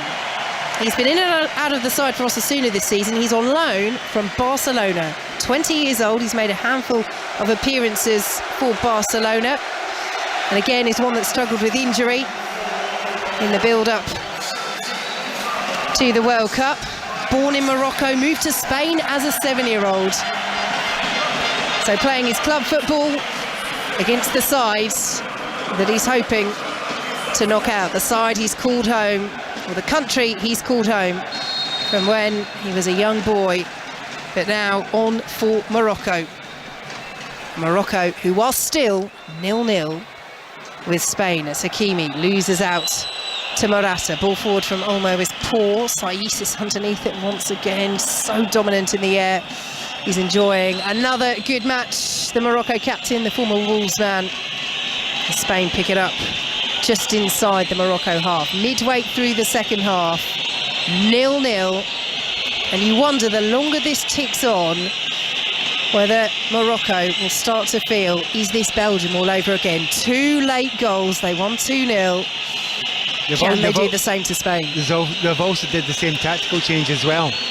And they've got Ziyech to go and play now through the middle a little bit more. So we shall see if he has the effect he's had in previous games. Now he's central. Here comes Spain though, with Rodri out to the right-hand side, and Llorente, who's got both palms outstretched, saying, give me an option. Doesn't have too many, so goes to the right-hand side, and Ferran Torres, who does well. Mazraoui does better. The Morocco left-back gets a foot in. Spain throw, 0-0.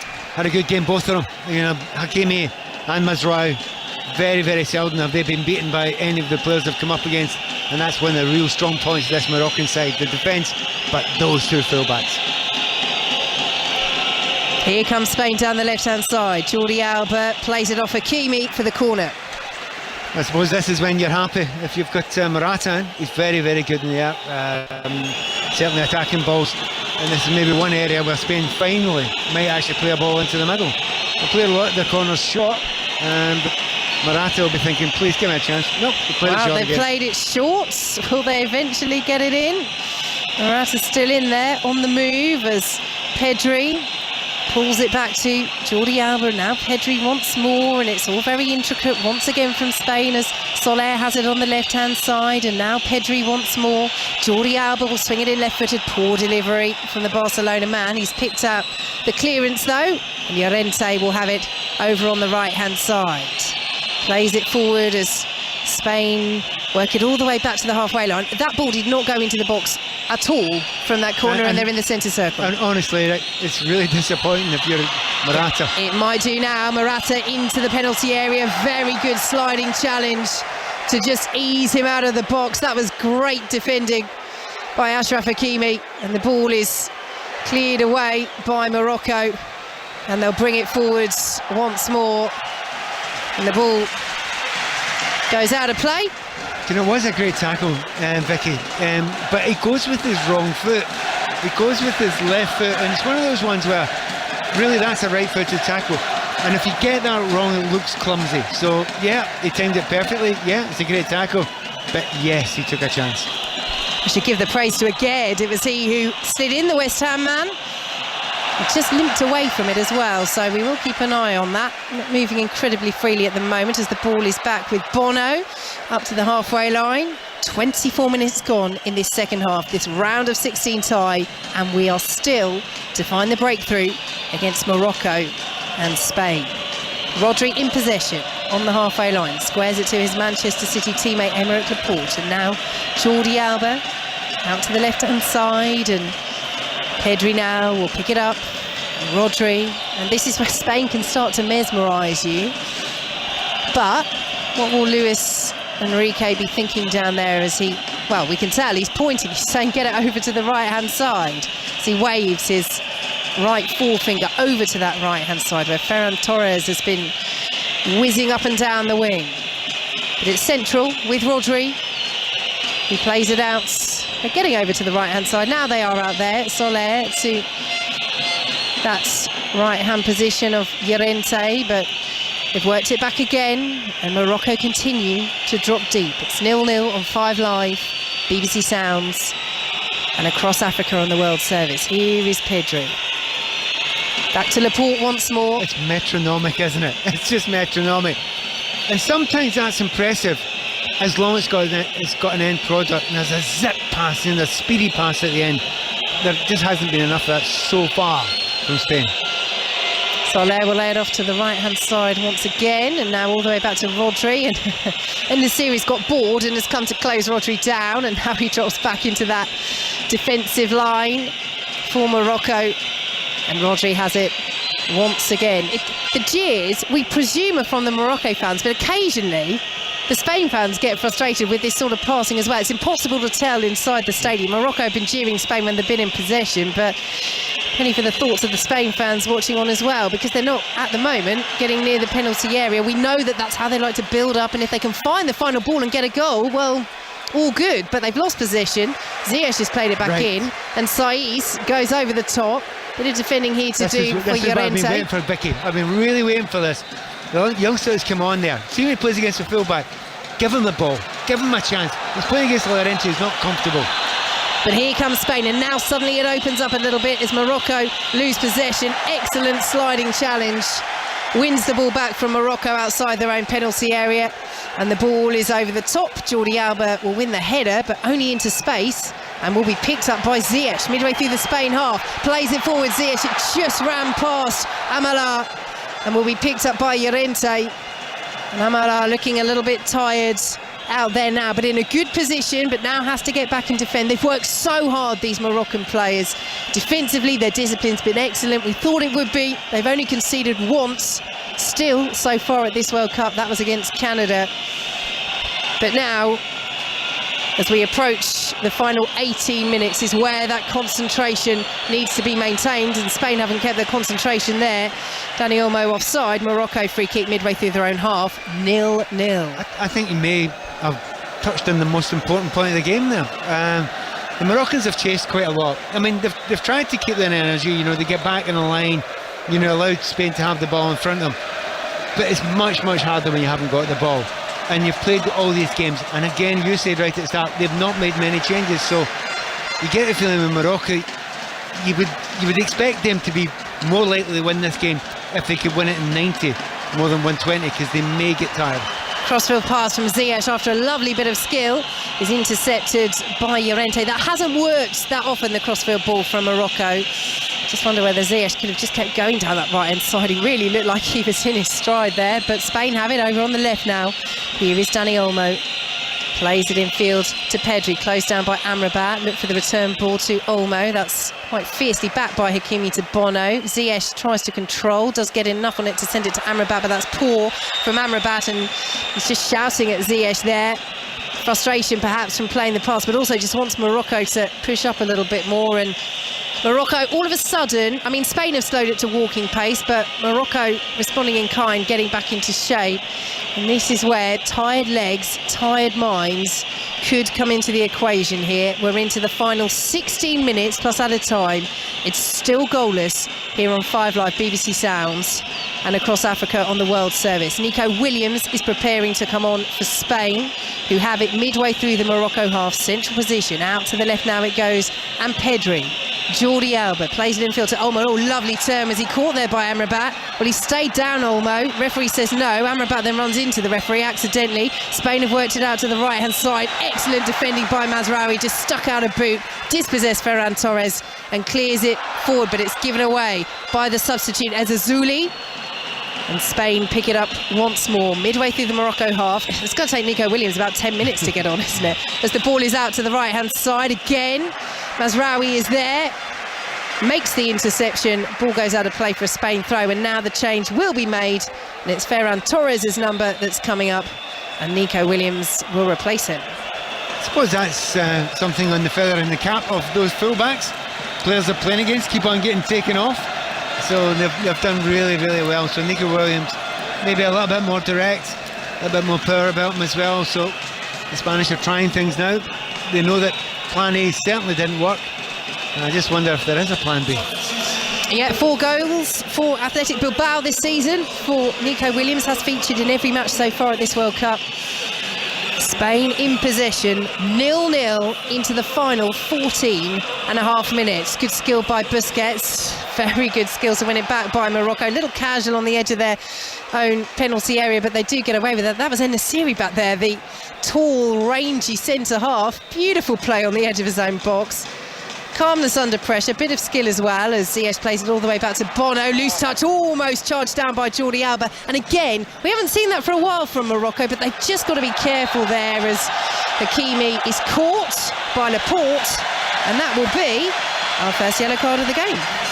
And Laporte is claiming he never touched him. Now, difficult to tell from this angle. The referee was very close.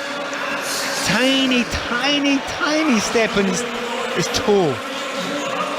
Tiniest step, and the referee couldn't get to his pocket quick enough there, could he?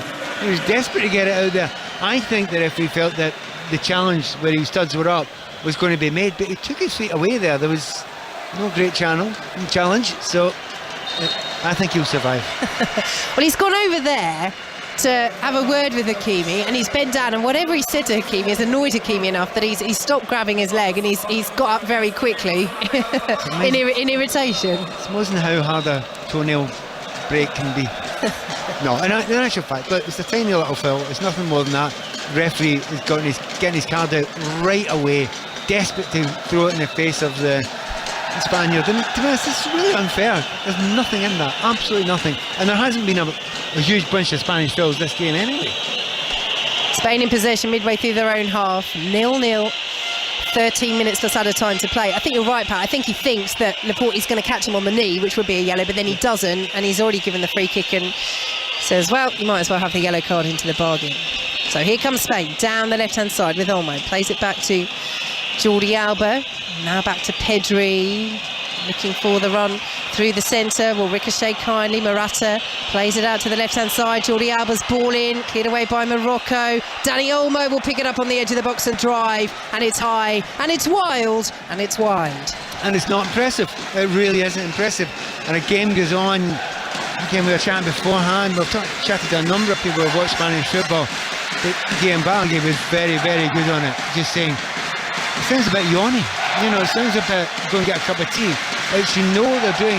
The great thing about the Spaniards beforehand, 10 years gone by, that explosion, with that piece of beautiful brilliance that you would get from the great players, just not seen enough of it here. We watched it in the first game, yeah, it was impressive there. Even at the start of the second game against Germany, it was impressive, but it has faded badly. Won't be kept in for Morocco by En-Nesyri, and Spain come forward over the halfway line with Busquets. It's the Morocco fans still banging the drum. Our friend in the green trousers is there, still orchestrating things. We've seen a couple of lion outfits in the crowd as well. Morocco's nickname is the Atlas Lions. They're the last African country left in this World Cup, the last Arab country as well. They knew they'd get big support here in Qatar, and they have done. They've come in their numbers, and they are seeing their side holding the 2010 World Cup winners, Spain, in this last 16 tie. But Spain now coming down the right-hand side, ball in. Oh, Dani Olmo was in there, and the sliding challenge was made, and the ball spins away. Good chance there for Dani Olmo, and he's saying, well, was I caught there? Well, I'm going to ask a question. Are Spain allowed to do that? Run out a player and try and beat him? And they so rarely do it that it kind of jumps out at you when someone like Nico Williams comes on. He's not got a big trick or anything like that. He just goes and pearls down the line and produces possibly the best half chance of the half for them. So it's really surprising that Nico Williams hasn't been brought on just to adapt it, ask a different question. So Spain in possession.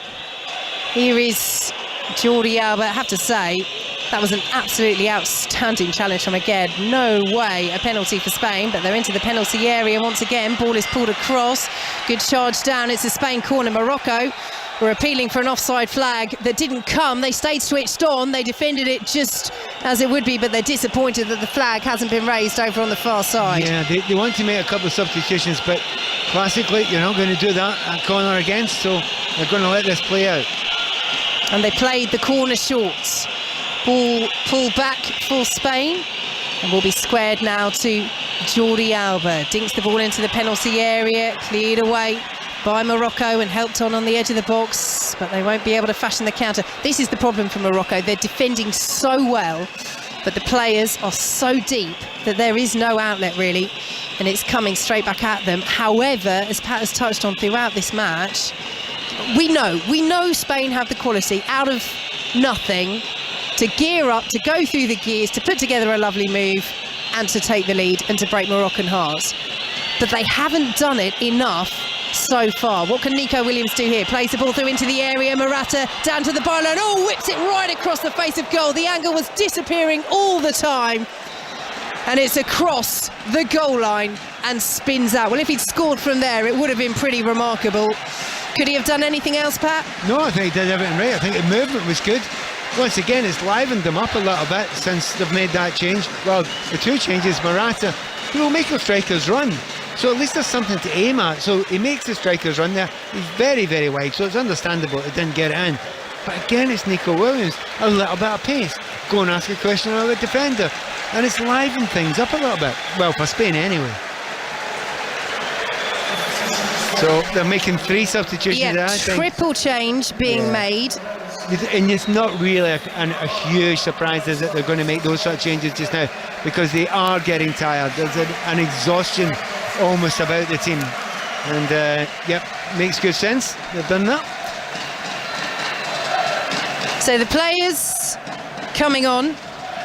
Walid Shedira Abdelhamid Sabiri and Yahya Atiyat Allah for Morocco. Off go En-Nesyri, Amala and Mazraoui, who's had a very good game. We are still waiting to get back underway. Can I say well done getting all them there, because they come in so quickly. And the other thing is that players are going off the pitch all over the place sometimes as well, you know, so it's hard to see which ones are going off and which ones are coming on. But they needed to make those changes, Morocco.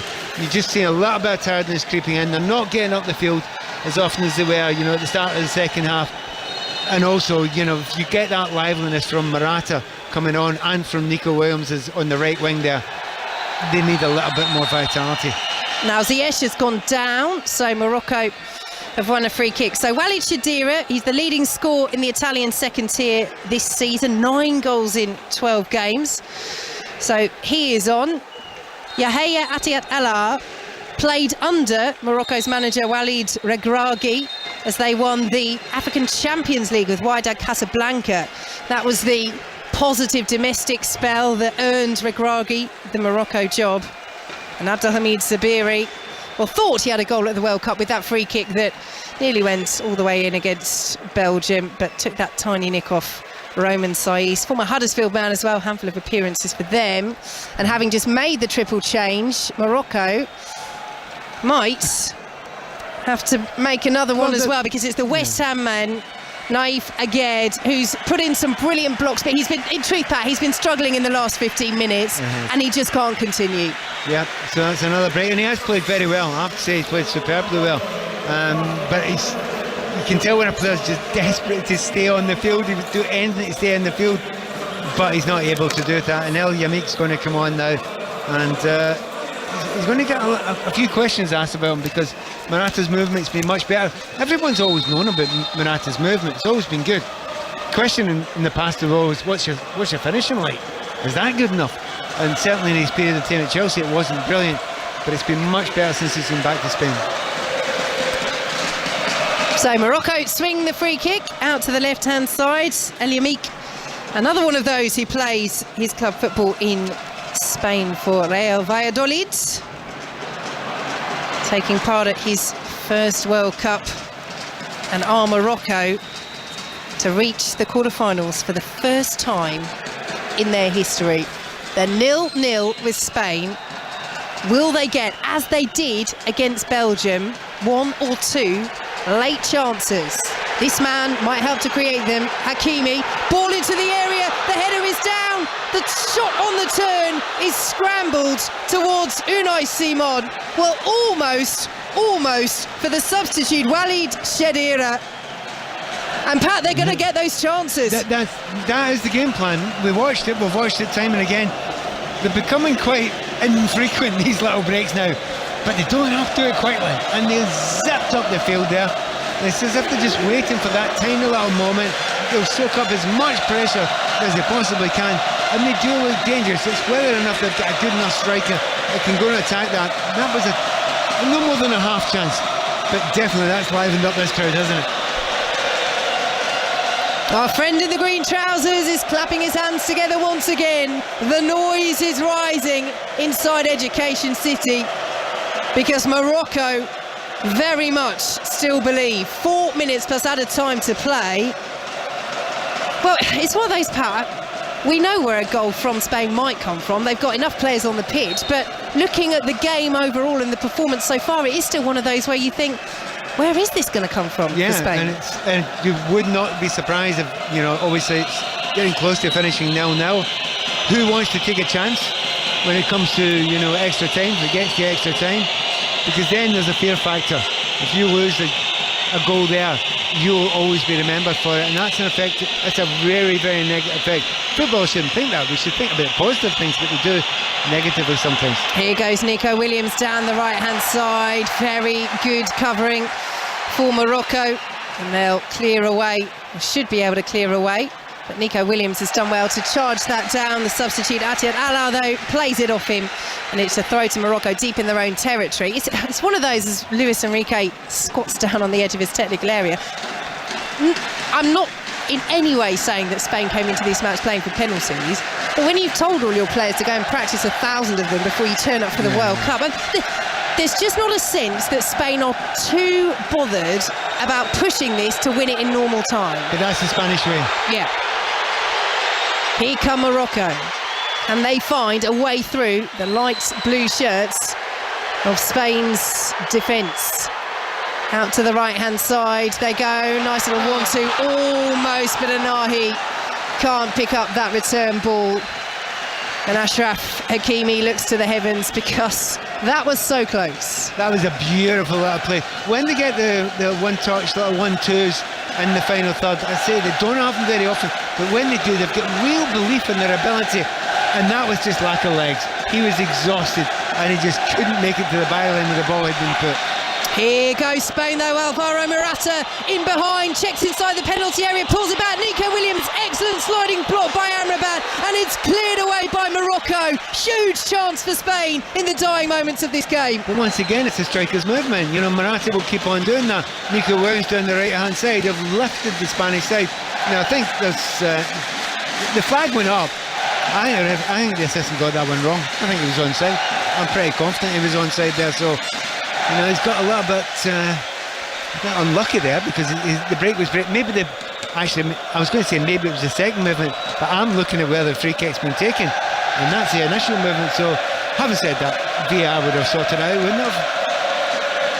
So, free kick to Morocco.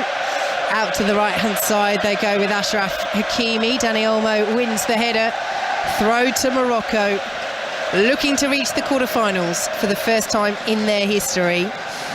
But I have a feeling, and I don't mind bringing the commentators' curse because a late goal is always a joy for the neutral, but I have a feeling we're heading to extra time. What can Spain say about this though? Soler, Morata, and suddenly it's all clicking for Spain. Dani Olmo down the left-hand side. Was he brought down there by Anahi? Yes, he was. And this will be a free kick to Spain. And a belated yellow cards for Roman Saiz. He wasn't the player over there making the challenge, but the referee unhappy with something. But the key thing for Spain is this is a great position, just outside the penalty area, midway between that 18-yard line and the byline, level with the edge of the box. Do you know what? I know they love to play a lot of football, but come on, Spain, put it in the middle. Please, put a cross in there. Give your centre-back something to attack. Give Morata something to attack. There's only moments left of the game. You've got to give him a chance to attack something. So it's a two-man Morocco wall. The bright red shirts. It's just being it's being orchestrated by Bono. As we enter 5 minutes of added time, the referee had already done the spray, and then Bono said, no, actually, I want it slightly to the right. So the ref's done the spray again. So here we go, free kick to Spain. Swung in by Soler, looking for the run at the far post. And that is a huge chance for Morata, completely unmarked, just got underneath it, sends it over the bar. The man who scored in every match at this World Cup for Spain. It goes begging. Do you know what? He cannot believe he's missed that so badly. He has got so much space. He's just ghosted round the back there. They knew exactly what they're doing. You know, they're a neat little block to get him the space there. But it's not an easy angle. He's at almost the corner of the 6-yard box. But really? He's got to get that on target. Was he even close to on target? It looks as if it's hit his nose and gone over the top. Headed forward by Morocco. Rodri's underneath it. Strong back pass to Unai Simon. He takes a loose touch and just gets away with it. Goodness me. Hearts in mouths moments for Spain. And Unai Simon raises a hand of apology because he was closed down so quickly there by Ezil Zuli. My word. I just love to get Ezil Zuli on the ball. We've hardly seen him on the ball, but I've seen enough of his movement. He is lightning quick. You know, I've no doubt whatsoever he's got plenty of skill as well, but he's never, so far in this game, managed to get a one-on-one with Llorente. And if he does, I'm backing the kid this time. Now, Eliamic's gone down, and the free kick has gone Morocco's way. Alvaro Morata, it was involved. Just watching there, because the Morocco manager, Walid Regragui, has come over, and it looks as though he's pulled away a member of his own coaching staff, who I think was going to go and tend to Eliamic. Nelly Meek's now back up to his feet. So Morocco very much looking to push in these final few moments. They're not playing for extra time. Of course, if this ball comes straight back at them, they'll drop back into that defensive shape. But interesting there that Regragui wanting things to get moving quickly, and the ball in is headed on inside the area. Miscue, they'll try and go for it, and Unai Simon makes the save. The whistle's already gone, but again it's Sabiri and Shadira in there, and the miscue from Shadira. I mean, that's as bad as the miss from Marasta at the other end. Yeah, but it's well offside, and I think there was no doubt it was offside. They had to play it through. But we do talk about high lines now and again. It can get a wee bit tiresome. But that was stupidly high, wasn't it, from the Spanish side? And had they ran a man from deep there and played the right ball in, that would have been 1-on-1 with Simon, and it wouldn't have been offside. I was shocked by how high that line was. So Spain in possession. We played 3 of the minimum 5 minutes added on at the end of this last 16 tie. We're heading to extra time unless either side can fashion a chance late on. Unai Simon plays it out to Rodri. Shadira, the tall striker from Morocco, just lurking, moving around on the halfway line, but Spain will play it out to this left-hand side. But as Pat says, they won't force it. Can they find one more opportunity to try and unlock this red wall of Moroccan shirts? Out to the right-hand side they go, and Nico Williams, good foot in on the far side by Ezel Zuli. He felt Morocco should have the throw as well, but it's gone the way of Spain, taken by Nico Williams. In field now to Aymeric Laporte, out to the left-hand side, and Jordi Alba into the final minute of added time. A goal now surely breaks Moroccan hearts as Spain come forward. Dani Olmo's gone down and he's won the free kick, and again this is a good position just up from the penalty area, 12 yards or so wide left. And Spain, we have to say, Pat, have been inventive from their set pieces. What will they try this time? Yeah, I mean, the last one worked very, very well. Morata got on it, got the header, nice little block. They went to the back post. Do they have an understanding there? The idea normally from this position is just to put it on in an angle with the back post and let players attack it. A goal now surely sends Spain through to the quarter-finals, and it almost went all the way through from Dani Olmo. The runners were in there. Bono didn't take his eye off the ball, and he shoveled it behind for a corner. Oh, Spain almost catching out Morocco right at the end of this match. That's exactly the ball I described, and that's exactly the ball to play there, and it was played brilliantly. But well done, Bono. Corner to Spain from the far side. This surely will be the last action of the game. Laporte with the header, stabbed away by Morocco. It'll bounce out. Will it go out for the corner? No, it hits the corner flag and goes out for the throw, and there will not be time to take it. 0-0 after 90 minutes. Extra time, here we come. Pat Nevin. Yeah, and just the hope is that at some point we get a goal, because I'm not sure the entire game deserves a goal, but at the moment there are a lot of tired players out there, and it may well be it's the least tired players, not the best players, who actually end up winning this game of football. Here we go then, Mark. Half an hour of extra time to come. After 90, it's Morocco 0, Spain 0. And we'll get to that extra time after the latest BBC News with Jill Mackenzie. Take the World Cup with you. Qatar 2022. On BBC Sounds, this is BBC Radio 5 Live. Thanks, Mark. Thousands of ambulance workers across England and Wales are going to go on strike on the 21st of December in a dispute over pay and patient safety. The coordinated walkout by the GMB, Unison and Unite unions will all only affect non-life-threatening calls. Further talks have been held between the RMT union and rail companies to try to avert further strikes. An additional walkout between Christmas Eve and the 27th of December was announced yesterday. 8 days of industrial action in the row about pay and conditions had already been confirmed for next week and the start of January. 9 children across the UK are now known to have died from an illness linked to the bacterial infection Strep A. The latest victim is a 5-year-old from Belfast called Stella Lily McCorkindale. And the Conservative peer Lady Moan has taken a leave of absence from the House of Lords. She's been linked to PPE MedPro, which is a company which won government contracts during the COVID pandemic. But her lawyers have previously said she had no role or function in the firm.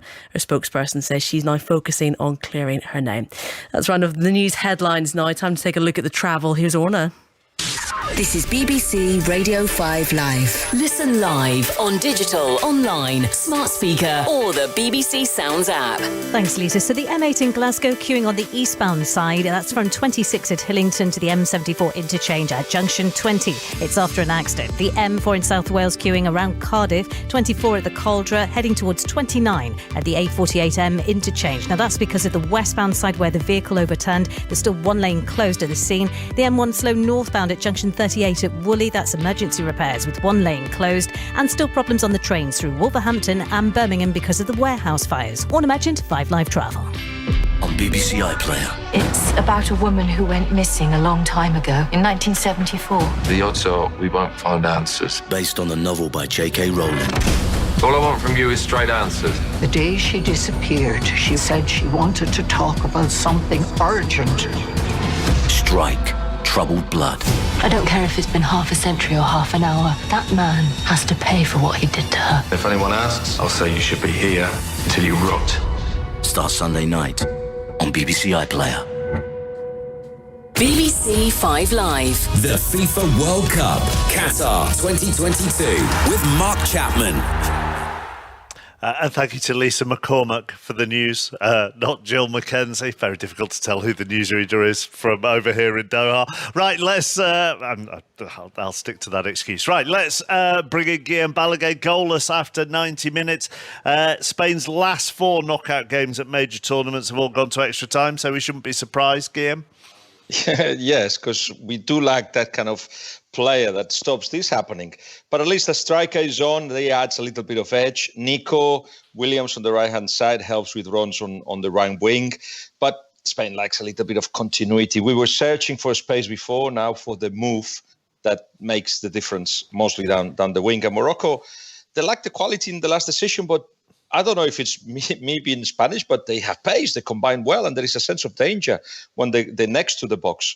It's just that I feel that generally at this stage of the competition, when you need more things, there's an alarming lack of layers and alternatives from Spain with teams that defend as compact and as disciplined as Morocco have done today.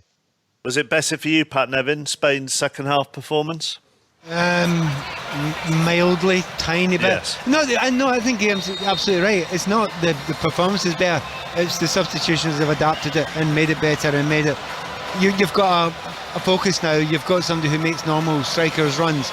You've got a wide player who actually tries to beat somebody. Wow! So Nico Williams has made a big difference as well. So yeah, a little bit better, but I can see when Guillaume was talking beforehand, he wasn't hyper excited about things, and. Yeah, I get it, mate. I get it now. I'm on my 5th cup of tea. Yeah, your 5th, did you say? Yeah, because you know you're going to go, you're going to come back, and nothing will happen. So, where is Morocco's threat going to come from, Pat, in this second half? In this period of extra time? Well, they brought Sabiri on. Ezazuli is a young player they brought in the left wing, right? And it's one of those things, and now and again I see a player and I think, I've not actually seen you touch the ball, but boy, you look the right pace, you look the right attitude, so may well be that the kid out on the left-hand side is their biggest threat. We shall see. All right, Guillaume, thank you. Back underway. I know for definite this is Vicky Sparks. Thanks very much, Mark Chapman. Out to the left-hand side goes Spain as we get underway in extra time. Jordi Alba picks it up, Spain playing from right to left. 0-0 it finished after the 90.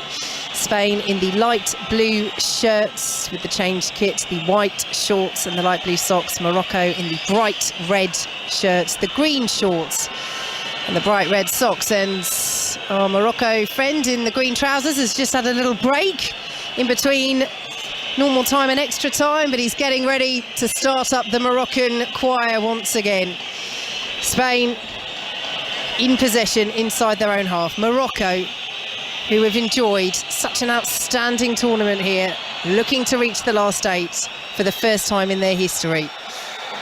What can they do in extra time early on against Spain as Shadira approaches the penalty area, trying to latch onto that ball over the top from Ziyech. It's cleared away by Llorente up to Nico Williams. Morocco will win it back, but illegally so over on that far side with Ezazuli. and Spain in possession midway through their own half. So Morocco with Bono in goal, the back four now of Hakimi, El Yamik, Saiss and Atiat Allah. Ahead of them it's Unahi, Amrabat and Sabiri with Ziyech, Sherira and Ezalzouli up top as the throw goes to Spain on the far side, and they have it just outside the centre circle. Spain with Simon in goal, the back four of Llorente, Rodri, Laporte and Alba. Ahead of them it's Pedri, Busquets and Soler with Nico Williams, Dani Olmo and now Alvaro Morata up top. Yeah, we'll see if they can get the ball a little bit more often to Alvaro Morata. You know he's capable of scoring, you know he'll make the right runs. If you put it into the right areas, he will get there. He's shown already twice. He's had a header at the back post he should have done better with, and also he's a run through where I don't think he was offside and he didn't make the best of the chance. But he's been just about the only player that Spanish have had that's been willing to go there and hurt himself to get into the dangerous areas in that Moroccan defence. Here are Ziyech and Achraf Hakimi linking up nicely down the right hand side. Ball goes out of play for a Morocco throw, and there's a little hand clasp there between Luis Enrique and Hakim Ziyech, who almost bundled the Spain manager over, and Laporte's taking his eye off the ball there, does just keep it in and prevent the corner. Infield to Unai Simon as Ziyech drifts into this central position, and now Ezalzouli will close down Rodri, who clears long over the halfway line. If you're Morocco then, if you're their manager Walid Regragui, what's your game plan for extra time, Pat? More of the same, roughly, but the hope that there are some slightly older players in that Spanish side, particularly maybe at the back. There's a couple that have had long seasons and they've might find it a little bit difficult. So make sure when you do get that break, that final ball has to be much, much better. Ziyech has been okay, but again, his final ball hasn't been up to his very, very best standard. But you might only get one chance. You better take it. Ball forward looking for Ziyech. Belatedly, the free kick is given against Hakim Ziyech, and that's one of those where he's gone down. He feels it's a free kick, and the referee said no. He's really annoying the referee. The other way. He's really annoying the referee. He's just kicked the ball away again when he's sitting on the ground. And you can't be like that just now. He's walking back, he's not getting himself back into position. And at the moment, you know, if you're walking about in a little huff and your team loses a goal and goes out of the World Cup because you're in a bit of a bad mood, it's unacceptable. Well, he's not on a yellow card, Hakim Ziyech, but the point is, under another referee, he might well be.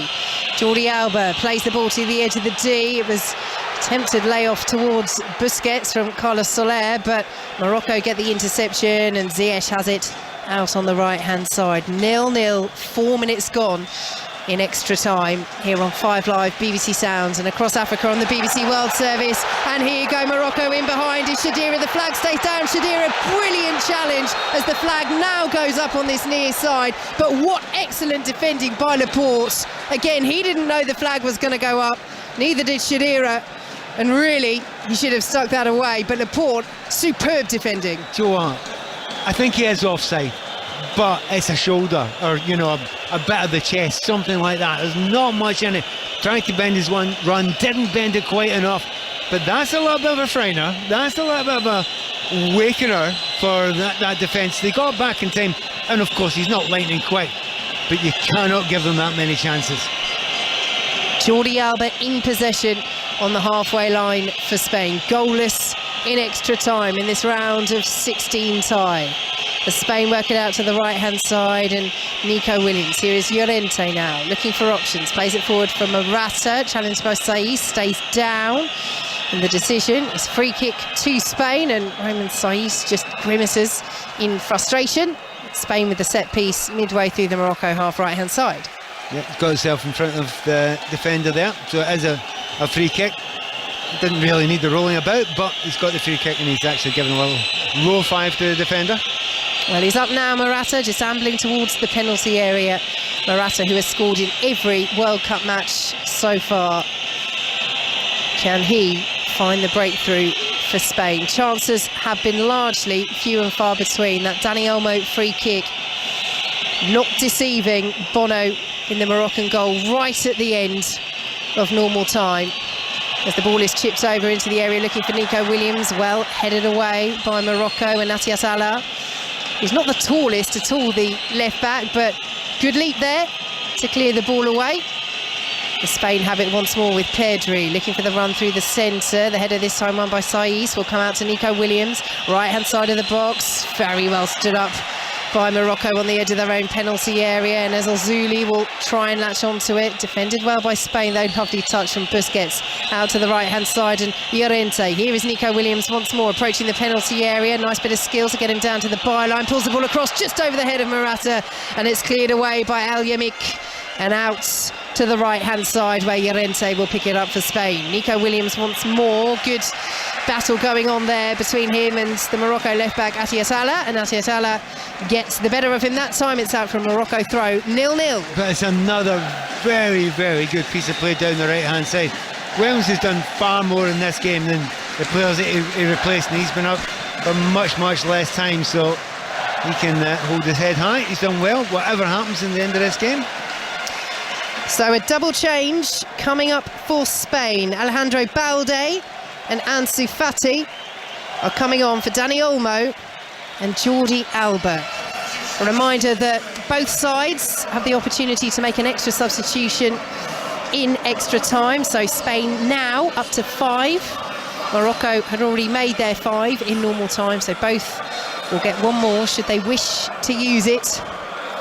And Spain, again, just shaking things up with personnel as they have it just inside their own half. 0-0 here on 5 Live, BBC Sounds, and across Africa on the BBC World Service as Rodri plays it out to the right-hand side, and Nico Williams, who won't keep onto it, and Ezal Zuli does well down the left. Morocco win the throw. Do you know, at the moment, I don't think you can call it who's more likely to score, because of the breaking capabilities of the Moroccans, because they've already done it in this competition, because the Spanish, you wonder if they're ever going to get desperate, or if they're actually that comfortable with the penalty kicks, with the possibility of penalty kicks. One big thing they will say, they've made another couple of changes now, that should liven it up a little bit. Both wide players have been changed, and they've got a little bit more pace and more directness in those wide areas. So Spain in possession just inside their own half. 9 minutes gone already in this first period of extra time as the ball over the top looking for the run of Ansu Fati, well won by Hakimi and cleared away by Atiatala for Morocco. Won't be kept in by Ezal Zuli, and Spain have the throw. Marcos Llorente will take it back to Rodri. And again, Morocco just getting the red shirts back and into position as Laporte, who's made that excellent challenge to deny an offside Shadira, although it would have been tight. Plays it forward, and now into the penalty area goes Morata, left-hand side of the box, pulls the ball across, excellent header away on the edge of the 6-yard box, and Morocco will complete the clearance through Ezal Zuli up towards halfway. But again, that's good movement from Spain. Yeah, again, and it's Morata. He's on the shoulder, he'll make the move, he'll ask a question. Asensio wasn't doing that in the first half at all, and he just looks a much more natural striker. And at the moment, he looks by far the most likely player to score in that field. Ball out to the right-hand side, lifted in, bounces almost all the way through this time, and the shot was driven in by Balde and spins out of play for a Spain throw. It is all Spain at the moment, and Morocco are coming under real pressure in their own penalty area. Balde with the throw, takes it quickly down to Ansu Fati of Barcelona, out for the corner. That'll be intriguing here. They've got a corner kick, and previously in this game they've taken some corner kicks, taken them short, and have ended up in their own penalty box. Let's see if they do the same this time, Spain. They really need to get it, and they've taken it short, However, still, because they're still playing it around, and Pedri tried to play it in, and they might be caught here, Spain, as Morocco try and come forward. It's a good glove covering clearance by Balde. Now to play, but again, Pat, it's wasted. Yeah, there's a technical term for the way that they're playing their corners. They're rubbish. They're just a bit rubbish. They've tried to play them short. They end up losing the ball. They end up in their own penalty box. They end up defending from their own corner kicks, and I know they don't believe in their ability to just put the ball in the box, but surely it's better than that. And to be fair, Morocco have the height of Saiss, who's been so dominant in the air. El Yamik is the same. However, they've got Morata in there as Ezil Zuli tries to trick his way past Rodri in the penalty area and ends up fouling the Manchester City man, so it's a free kick to Spain. But just, if you're not going to swing it in straight away, do something on the third pass. Well, you actually need to do something with it. I mean, teams work on their set pieces all the time. A lot of goals are scored from set pieces. You're actually just giving away opportunities there by not, at some point, making sure it ends up in the box. So Spain in possession just inside the Morocco half. 0-0 on 5 Live BBC Sounds and across Africa on the BBC World Service as Morocco get themselves into a real mix-up at the back there. Cleared away by Saiss. Well, Bono was coming for the ball over the top. Looked all day long as though he was going to get there first. But the substitute centre-half, Jawad El Yamik, basically charged into his own goalkeeper, won the header out of his own goalkeeper's hands and was lucky that Saiss was there to tidy up. Yep, and his eyes shut as well. And that's the problem if you do change the centre-backs. And when they've worked together and look brilliant, both centre-backs, and they work well with the keeper, they all understand each other. But you have to make changes sometimes because of injury. They've done that, and the understanding certainly wasn't there. Let off for Morocco. 2.5 minutes to play in this first period of extra time. 0-0 in the round of 16 with Spain. Here is Pedri. Plays it forward now to Rodri. And the halfway line will be picked up for Spain. And then squared back across to Aymeric Laporte. Out to the left-hand side goes Pedri once more. And Rodri has it in the centre circle. Will go for goal from 40 yards. Slips. It's over the bar. That's not what they need to try. No, about a real bad desperation, there's no doubt that's exactly what that is. But you do have to remember, look, players are tired now. They've had a lot of games, they've had a lot of football in a short period of time, concerting it together, not like a normal World Cup where you'd actually come into it with a little bit of a rest as well. You can actually see that in some of the players, certainly some of the players in Sky Blue down there. They've been way below what I'd have expected them to, and that all goes down to the fact that that was a hell of a tired looking shot. It was, as Morocco come forward. Nice footwork on the edge of the penalty area. All the way through, almost goes Shadira. And Simon makes the save. That was a beautiful bit of play, set up brilliantly by Unahi. Shadira into the area, took the shot. Simon makes the save, and now it opens up for Spain as Pedri tries to squeeze it infield to the waiting teammates. But he won't find the light blue shirt and the ball goes out of play. What a chance for Morocco, and that's brilliant play. Do you know what? Well, by some distance, that is it. That's the best chance of the game. For either team, that is the best chance of the game. He's just got to get it with some power either side of the goalkeeper. It's not a tough angle. He's done well. He's got himself into very good position, Shadira, hasn't he? He looks a bit awkward the way he moves. He's big, he's a bit lumbering. But he's got himself into 2 very good positions so far, but he should have finished better. The build-up play into that was by Unahi was magnificent. He absolutely sliced through that entire defence and midfield of Spain, and they should be ahead. Well, Asdin Unahi, as Spain have it just inside the centre circle, was playing in the French 3rd tier 18 months ago, made his debut in January, and he's become a very important player for Morocco over the past year or so as Spain come down the right-hand side. Cleared away well by Romain Saiss. We've played the 15 minutes in this first period of extra time into 1 minute of added time.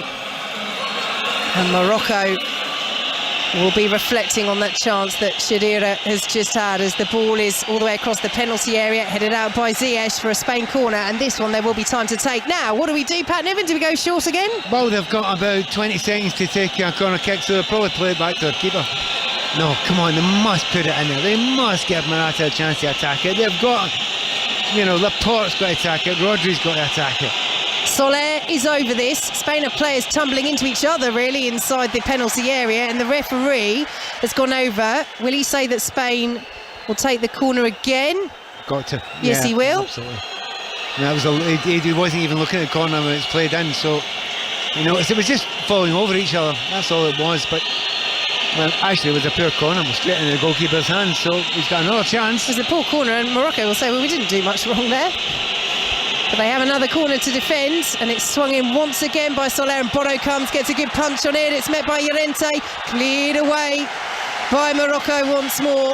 Out of play for a Spain throw.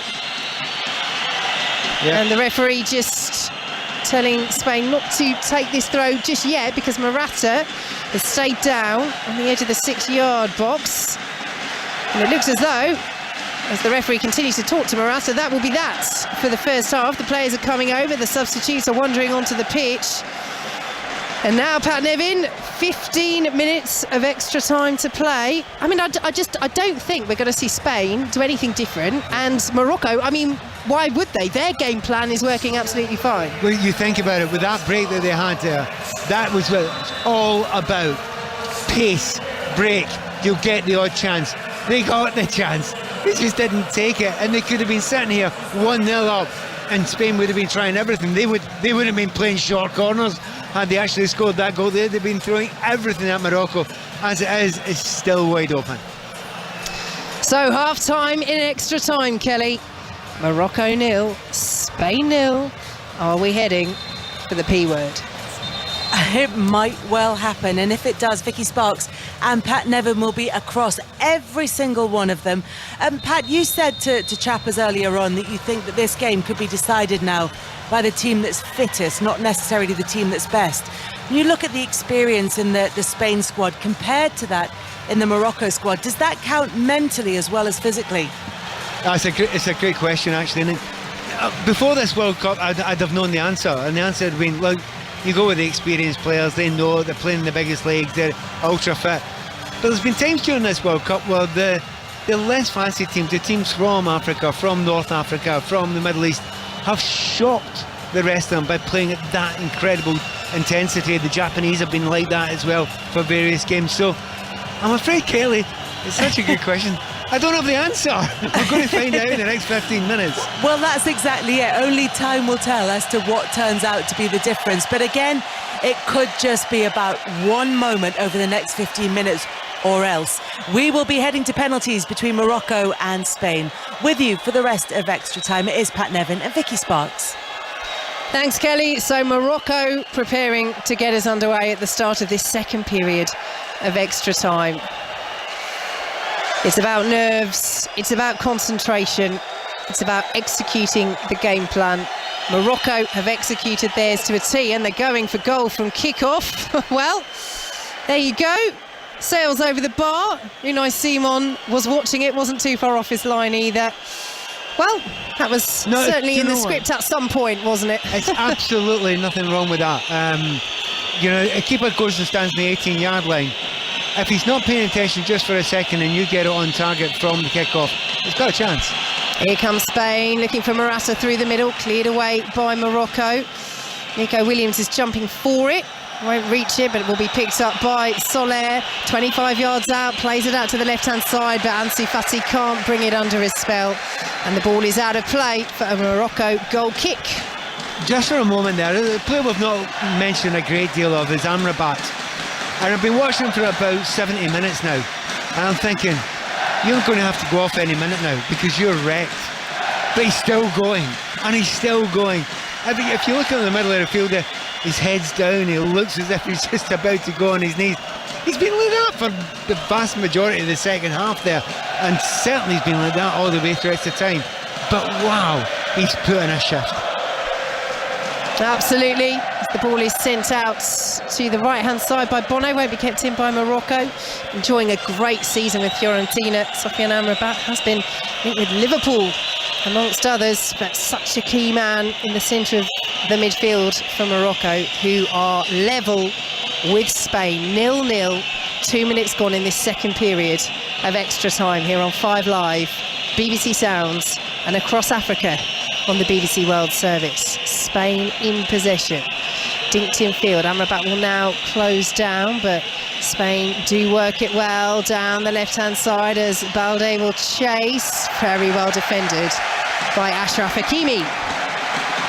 It's quality, isn't it? I mean, as a full-back, we know he's got pace. We've watched him over the years. He's got phenomenal pace. But his reading of the game has been fantastic as well. And it's been one of the highlights of the game. is watching the full-backs against the wingers for both sides, but none of them have actually won it yet, have they? None of the wingers have actually won it enough to go and put the perfect ball in, to set up a really nice piece of play. But at the moment, I want to see those full-backs getting a little bit further forward, and maybe he, more than anyone else, Hakimi, is the one who could do it. He launches the ball forward. Hakimi looking for Ziyech, who won't keep it in, and it goes out for a Spain goal kick, taken quickly by Unai Simon. Are we to see a little injection of urgency into this Spain side in this second period of extra time, as Amrabat manages almost to steal that away from Busquets? It's all the way back with Unai Simon as Spain do work it back to their goalkeeper. But, well, he's picking and choosing his moments, isn't he, Amrabat? But he has given absolutely every drop of sweat out there. Here comes Spain, dinking the ball towards the penalty area. Llorente won't get there, though, and Morocco will clear away. The miscue, though, by Ezelzouli. And it's a Spain throw as Luis Enrique comes right out to the edge of his technical area. Applauds as Laporte sends it forward. Atiat Allah's underneath it for Morocco. Header out, and the Spain substitutes are out very quickly to try and get things moving again quickly as Llorente sends it back to Rodri. And I think there is a little bit more urgency about Spain. They're not changing the way they play necessarily, but in terms of the restarts, in terms of getting things moving, they've just upped it a bit. You're right, they've moved it. And you ask the question, why did you not do that earlier? Are we able to do that earlier? Do you not think you can keep up that sort of pace? Or is it just the personnel that are on just now with the substitution made want to move it that little bit quicker? I don't think that is the case. I think it's coming from the back. And here at the back for Spain is Rodri. Squares it to Laporte. Ball forward is poor. Cleared away by El Yamik. Out of play. And it will be a throw on the far side to Spain. 0-0, 4 minutes gone in the second period of extra time. It's very, very noticeable that Morata has got himself nailed onto El Yamik. He has made sure that he's against the defender who's most likely to turn off, and very, very clever play by Morata, that. Yeah, given up on getting anything out of Saiss, who's had another good game, the Morocco captain. But El Yamik, as Pat says there, has looked a little bit shaky since coming off the bench as Spain charged the ball down just outside the penalty area. Morocco will clear away. Oh, that's not good. Saiss has gone down, clutching the back of his leg. Oh, if that's a hamstring, that is terrible news for Morocco as they look to come forward. Shadira, though, won't latch onto it. They have one more change they can make, Morocco, and Saiss is done. Saiss is done, and the referees stop play here, and Spain are furious because they're saying, look, yes, he's injured, but it's not a serious injury. It's not a dangerous injury that we're worried about. Morocco is saying, well, come on, our captain's gone down, and the referees stop play. Spain were in possession inside their own half. What's your perspective on that? I have no idea why he stopped the play. It's not a head injury. For head injuries, you stop the play. You know, it's up to the Spanish to decide. Are we going to be, professional and try and go and win the game here because we've got a little bit of an advantage because the players get injured, or are we going to be, do a sportsman-like thing? It's their choice. I don't know if it's the referee's choice. There's 100 referees out there going, no, we make the decisions. But if you stop the game every time someone goes down, you can manipulate the play that way. I'm really surprised the referee stopped that. Really surprised. Well, he's trying to get cramp. It may just be cramp. Well, that's it. He's trying to jog. The stretcher's gone. He's almost jogged over to the sidelines. Morocco have the substitution ready to go if needed. Badr Benoun. But Romain Saiss is receiving some treatment. They're strapping up that left thigh, so it may not be the hamstring. He may be able to continue, and Badr Benoun has gone to sit back down. So Carlos Soler for Spain, just outside the penalty area. Morocco temporarily down to 10 with Saiss off the pitch, but he's such a huge player. If he can get back on, they'll be desperate to get him back on. As Spain in possession, play the ball out to the left-hand side, and he is back on Saiss. He's not moving freely, but he's back on to take his place in the defence as Spain come forward once more. Whether that's a wise decision or not, we will find out. How freely can the Morocco captain move as Spain into the penalty area, left-hand side, pull back across, cleared away by Morocco, and Amrabat will help it on the edge of the penalty area. Shadira won't latch onto it though. There are some tired legs out there, and all eyes on Roman Saiz. How freely can he move? Because Spain, well, if they've got anything about them, they'll try and test him, but they can't keep it in. Nico Williams has let the ball go out of play, and Morocco have a throw. And now, Pat, if Saiz is struggling, surely the aim for Morocco has to be keep it tight and get to penalties. I have to say, I am startled that he's still on that field just now, because the way he's dragging his leg behind him looks like a player that, if he's asked to go and chase somebody, it's not happening. He'll ping that hamstring, or else he'll get cramp again. He won't be able to run. So this is a huge chance that Morocco are taking just now if they can. Midway through the second period of extra time, they've won another throw down the left-hand side, Morocco. They have made 5 changes though. They have, but they do get the extra one in added time, so that is the relief for Morocco, that they get the one more change they can make. And it's one of those that, again, fine margins, but there's the option there should they need to use it. Here are Spain in possession midway through their own half. Laporte out to the left-hand side is the option, but he goes centrally instead. It's one of those where you think surely that's the ball, but no, he went in field instead. Do you know one of the things that's jumping out at me just now? I mean, it's very, very tense now in this stadium. Obviously, the Moroccans are really uptight about it. They would love to get to penalty kicks. Do you know why? Behind both goals, they are completely in abundance. Yeah, good point. So many of those Moroccan fans behind the goal. Here comes Spain. Ziyech is down. Play continues. Amrabat gets the fill in. Oh, brilliant skill from Amrabat. Fantastic to win it, to keep it, and to have the composure to set Morocco away. And here is Shadira driving towards the penalty area. Shadira into the box. Can he find room for the shot? He ran out of legs. He ran out of room. He ran into Unai Simon. Do you know what? He is a lovable character the way he wants. He just looks so lumbering, but he keeps on going. He keeps on chasing. He does run out of gas at the end there and runs out of legs, even though he's just come on as substitute. But he's given Rodri and Laporte something to think about. They have to watch out for him every time, because he will keep on making those runs. He's had 2 opportunities now and still not got a shot away. 5.5 minutes plus added time to play. Good interception by Hakimi, although Pedri has gone down and stayed down, and Morocco will come forward with Unahi. Forward once more, Hakimi. No free kick. The referee saying no, you just ran into your opponent there. And the referee's decided with players down there, he's going to let it play on this time. You know, it just seems to change all the time, that rule. Into the final 5 minutes, 0-0 between Morocco and Spain in extra time. Ball out to the right-hand side. Nico Williams will chase. Atiat Allah will get there. That's been a good battle. It's gone out of play for a Morocco goal kick, and you have to say, Atiat Allah's been very good since coming on. Fabulous. Took words out of my mouth. I mean, he's up against Nico Williams. He's come on, and he livened the game up when he came on. However, Atiat Allah comes on as substitute. I thought, well, they've got a problem there. Well, apparently not. He's lightning quick, plenty of skill, and totally fearless. Well, he's a player that manager Walid Regragui knows very well indeed. Part of the side under Regragui that won the African Champions League last season. Wydad Casablanca, the Moroccan champions. He's given several of those players a chance in this Morocco squad, and he's come on, the 27-year-old, and acquitted himself very well so far. 4 minutes of extra time to play. Then we'll be into added time. 0-0 as Morocco pick up possession, and suddenly Morocco are starting to stream forward. Atiat Allah and Ezelzouli just get themselves into a bit of a tangle there, and that might open it up, because suddenly that left back position is vacated and Nico Williams plays it in field to Morata. Morata bearing down on the Morocco goal, still going Morata. Terrible ball through. Chance wasted for Spain.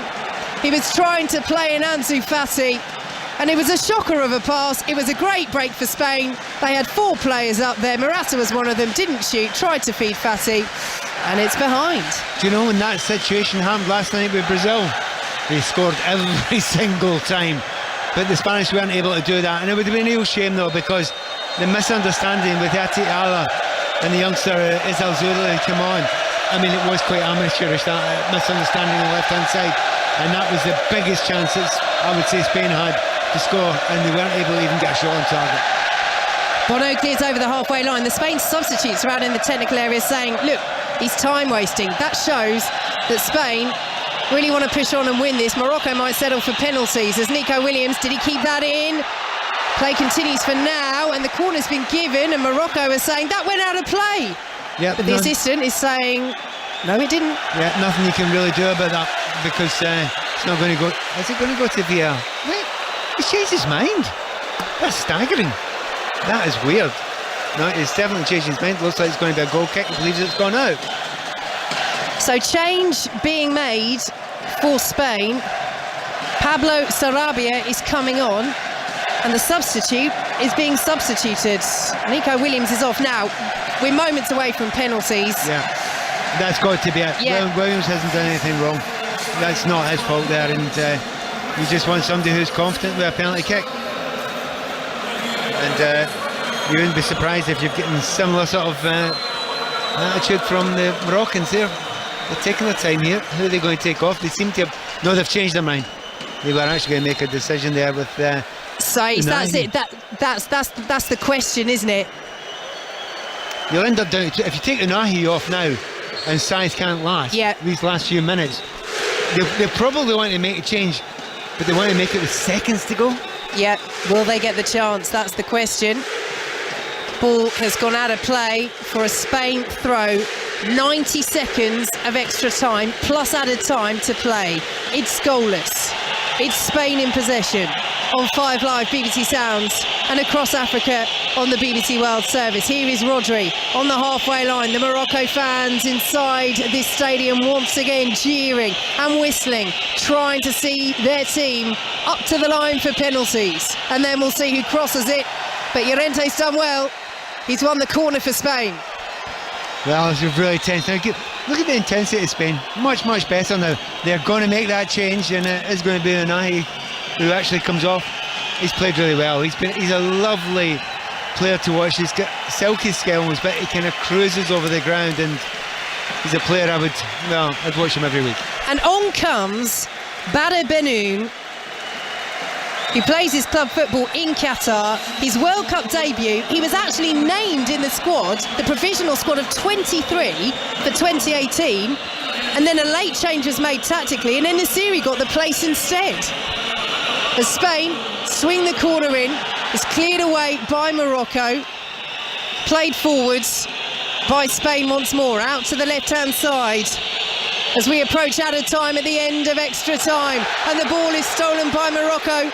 They'll look to counter, but Spain should be there. Busquets is, and tidies all the way back to Unai Simon. 3 minutes of added time.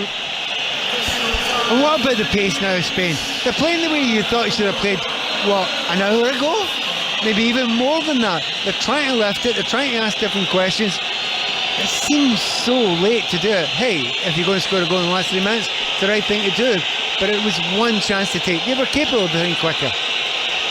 Ball is out to the left-hand side once more for Spain into 3 minutes of added time on 5 Live BBC Sounds and across Africa on the World Service. Out to the right-hand side, and Llorente plays it in field. Sarabia, the substitute. Little bit of space on the edge of the box for Busquets, well blocked away by Saïs, who is still shouldering on.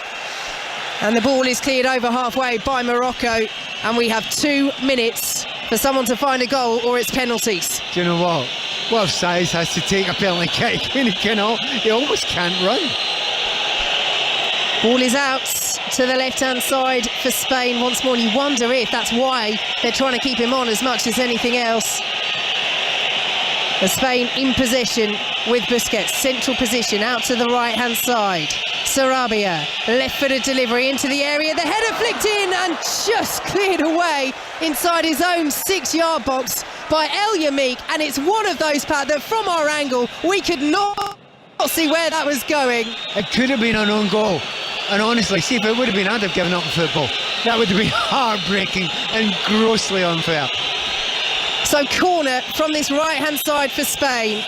We're approaching the final minute of added time at the end of extra time. A Spain goal now surely breaks Moroccan hearts. They have the corner from the right. It's headed away powerfully by Shadira on the edge of his own 6-yard box. Ball is back with Spain. Pedri wants it on this right-hand side and gets it now, midway through the Morocco half. We're into the final minute of added time as Busquets picks it up. Outside the penalty area, Spain looking to work the opportunity. Busquets out to the left-hand side. Ball is swung in right-footed. And Sarabia at the far post, all the way across goal on the tightest of angles. And the Spain substitutes are on the pitch.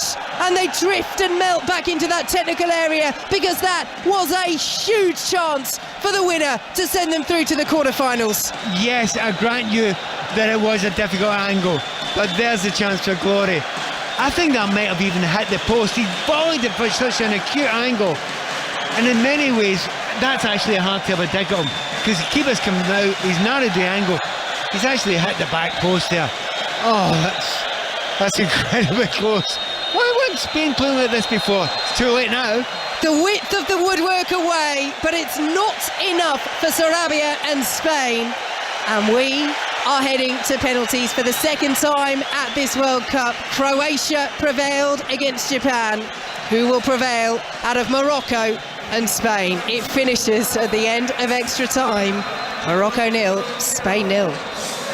Vicky and Pat will give you a couple of minutes to draw up your penalty grids on the back of your notes ahead of the penalty shootout at that game between Morocco and Spain. Guillaume Balaguer is also with us. Guillaume, Pat asked the question right at the end of commentary there. Why haven't Spain played like that earlier in the game? What's your answer? We are playing against a team that didn't want to play. It was like that. And by the way, great choice of a way of defending. They were very alert. They didn't make any mistakes. So things that Morocco did were very good. They could have done better with the last decision when they attacked. But in terms of defending, they stopped us. They blocked us. We couldn't have a single space in the first hour. And then we went for the single move, especially attacking down the wing with Nico Williams. That didn't happen fully either. And we needed Unai Simon to actually make sure that we didn't concede in the first half of the extra time. So it wasn't just us. It was the way that we were forced to play. But at the end, there is tiredness. There are players that want to play that shouldn't be on the pitch, as I think the centre-back of Morocco wasn't ready to continue. But in any case, the chances came. There was almost an own goal of Al Yamik, and Sarabia hit the post, the far post. And now it's all done to a lottery. Guillaume Balaguer, it is going to penalties at Education City between Morocco and Spain. We'll be back there very shortly as the players are huddled around their managers getting last-minute preparations ahead of that penalty shootout. The next game is a 7 o'clock kickoff at the Lusail Stadium. It's between Portugal and Switzerland. Your commentary team will be Rob Green and Alistair Bruce Ball. And Ali, big team news coming out of that one. Yeah. Definitely. On a team news front, this is fairly seismic. Cristiano Ronaldo playing his fifth and potentially, we're pretty sure on his final World Cup. He's not starting for Portugal in this last 16 game. Now that is a big call from Fernando Santos, of course. He has started the first 3 games. There's lots of Portuguese fans back home who I think will agree with the decision. We all know there was a poll in the newspaper back there. 70% were saying they would agree if Fernando Santos did that. He's done it. If Portugal do go out of the World Cup tonight and he's not starting Ronaldo, which he isn't, then clearly his neck is on the line. The one thing I would say just before you go into a penalty shootout in that game, Spain-Morocco, if Cristiano Ronaldo started the game, Kelly, it's very unlikely he'd play 120 minutes and finish it. The one thing it does allow Fernando Santos to do is, if it gets tight, what a substitute to bring off the bench, and what a man, obviously, to have involved in a penalty shootout if this game goes all the way later on. But I can't think of the last game in a major tournament when Cristiano Ronaldo was fit that he didn't start for Portugal. But that is the news. 21-year-old Benfica striker Gonçalo Ramos is starting up front for Portugal. Ronaldo does not start this game. Thank you, Ali. And as Ali said, what a substitute to be able to bring on. Should it be tight late on and there are tired legs in that Switzerland defence, they will not look forward to seeing Cristiano Ronaldo on the pitch. But he doesn't start for Portugal. We'll be back there for the rest of the team news and to build up to that 7 o'clock kickoff at the Lusail Stadium between Portugal and Switzerland. Meanwhile, last-minute preparations underway for a penalty shootout as the captains head over to talk to the referee. Morocco taking on Spain at Education City. It was 0-0 after 120 minutes. Pat and Vicky are still there. Pat, this is a situation that Spain could have avoided. There were enough opportunities for them in this match. They just really struggled to get that final finish on the ball. Yeah, it just... I'm a wee bit disappointed with them actually, because they increased the tempo as the game went on. I think if they'd have done that earlier, I don't think Morocco would have been able to stand with it. So if you're going to try and win World Cups, you have to be maybe just a little bit braver to be able to do that and take a chance with your energy levels to start a wee bit quicker than they did. However, they didn't, and as we speak, is that Hakim Ziyech, I think. I'm trying to see if it is. No, maybe not. Anyway, first penalty kick in a minute, Kelly. We're nearly there. Well, we're slightly behind you in terms of the pictures in the studio compared to at the stadium, so I can see Unai Simon making his way to the goal, and the penalty shootout is about to get underway. Pat Nevin is there, and Vicky Sparks. Thanks, Kelly. So the first penalty will be taken by Morocco. It will be taken by Abdelhamid Sabiri. Off the bench, up against Unai Simon, who with Bono is just getting his final instructions from the referee. Unai Simon, who saved 3 penalties at Euro 2020 in penalty shootouts for Spain, 2 against Switzerland in the quarter-final, which they won, 1 against Italy in the semi-final, which they lost. And of course, Spain have been here before. They lost in the last 16 on penalties to Russia at the last World Cup. Pat Nevin, as Luis Enrique says, this is a moment of maximum tension, a time to show your nerve and that you can shoot the penalty in the way you've decided if you have trained it 1,000 times. That's what he told his Spain players to do. He wanted them to have practiced 1,000 penalties in the last year. How will they fare with that practice? How will Sabiri fare here? He's had to wait too long. That's unfair. He's taking the first penalty for Morocco. Up against Unai Simon, it's Sabiri, and he sends Simon the wrong way, and Morocco score the first penalty of the shootout. You're happy for him, because in this World Cup, the referees are taking an eternity talking to the goalkeepers beforehand. The first player up stands there on the penalty spot, suffering that pressure. That makes that 10 times as good a penalty as it was before. Well done, Sabiri. So now, for Spain, it's Pablo Sarabia, who hits the outside of the far post in the dying seconds of extra time. Another substitute off the bench, up against Bono, the Morocco #1. Sarabia to take Spain's first penalty to draw the shootout level in the early stages at 1-1. It's Sarabia, and he's hit the post! He's hit the post again, just as he did in the match. But this time, how costly could it be for Spain? Advantage Morocco. You cannot believe the noise in this place. It's ear bursting. It took a long time to make up his mind there. Keeper goes the right way. That's probably put him off. That's not going to be retaken again. Had it been just inside the post, I think the keeper may have saved it. He was already over there waiting for it. Sarabia is consoled by his teammates, and it's Morocco's main man, Chelsea's Hakim Ziyech. A few months ago, he might not even have been here, but under the new manager, he's reconciled with the national side, and Ziyech with the chance to give Morocco a 2-0 advantage. It's Ziyech, it's fantastic, it's powerful, it's down the middle. Morocco lead by 2 penalties to 0 in the shootout. Spain have taken one less. You know, certain personalities are made for that sort of situation. He's one of them. You know, he's got the sweetest left foot. He has just leathered that down the middle. Keeper would have gotten away with it, probably hurt him, and then still gone in. What a great opportunity this is for the Moroccans, and what pressure now on every single Spanish penalty taker. So Carlos Soler places the ball on the spot. Bono, all in the dark purple kit, is told to get back on his line by the referee. If Soler misses this, Morocco will lead 2-0 in this penalty shootout with 2 penalties apiece. It's Soler! It's saved by Bono!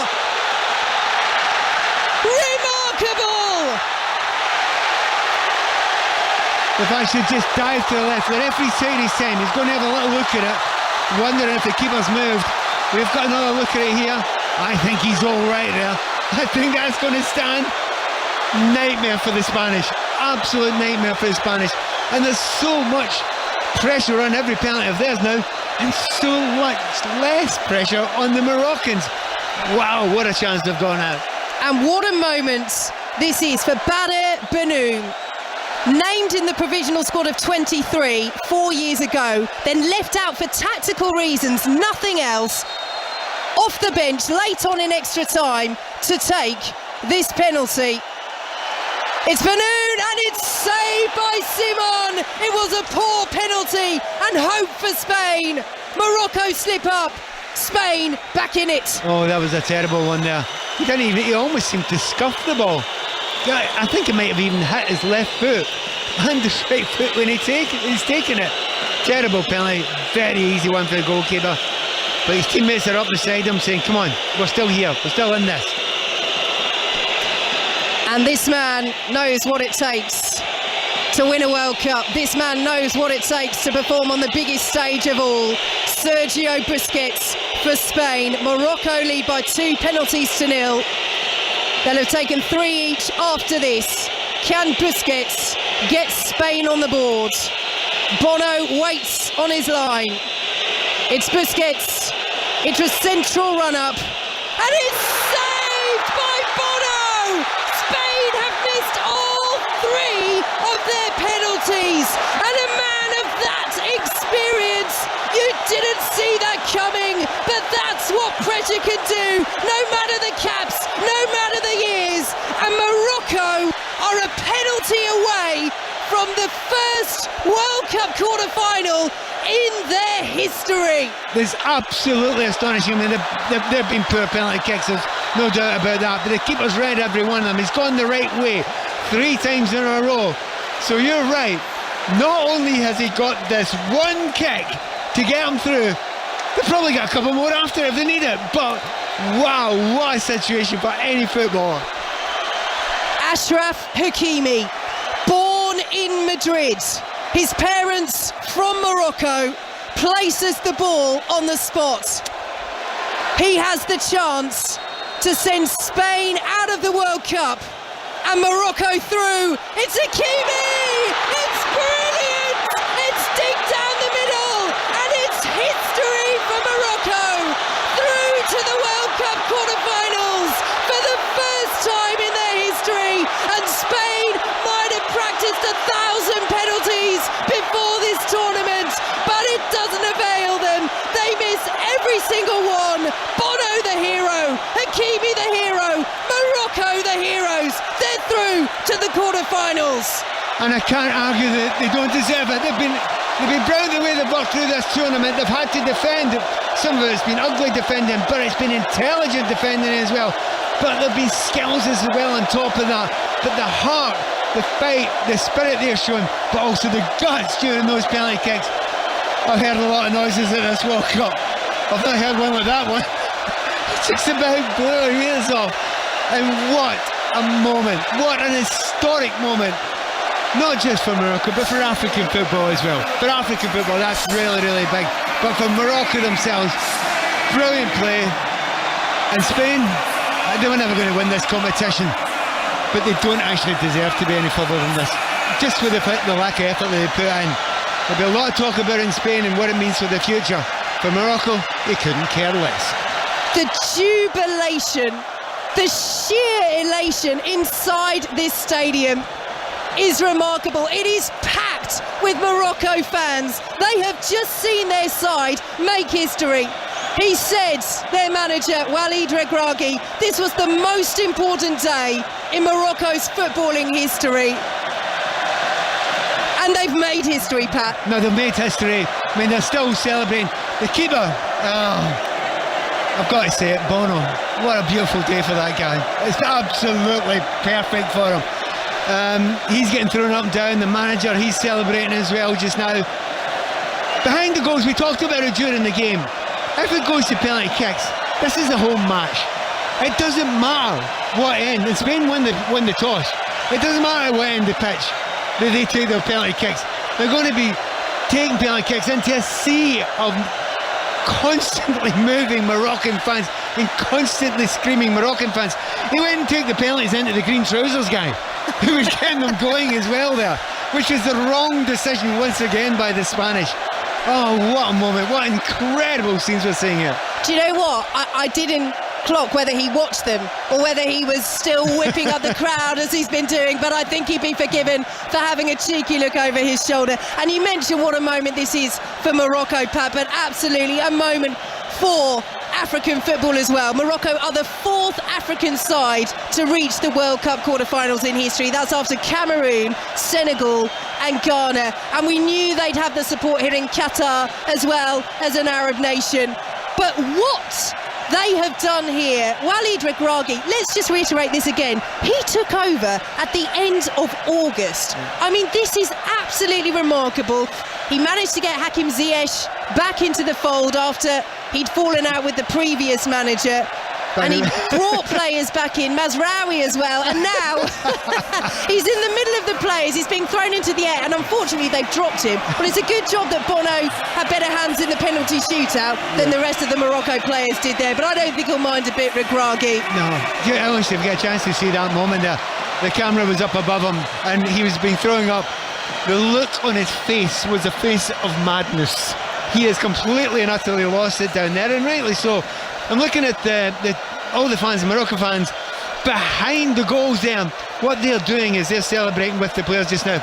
They've not even gone up the other end now. There's a whole bunch of fans, when I say bunch of fans, there's a whole end of fans up the other end who are going to have the same celebration with them in a couple of minutes when they get there. It really is extraordinary. You can see, you can feel how much it means to this nation. And we've talked a lot in this tournament, Pat, about what Spain could or couldn't do, and of course there was focus on them from being semi-finalists at the Euros last year. Forget Spain, they're out now, that's done. How far can this Morocco side go? No one thought they'd have gotten this far. So, I mean, in a way, there's the downside that it's the actual World Cup final, this. And because it's their World Cup final, can they do that sort of thing again? You know, I don't want to put a rain in your parade, but I would be suspecting this might be their last win in the competition this season. You know what, so what? They've done plenty. They're getting this far.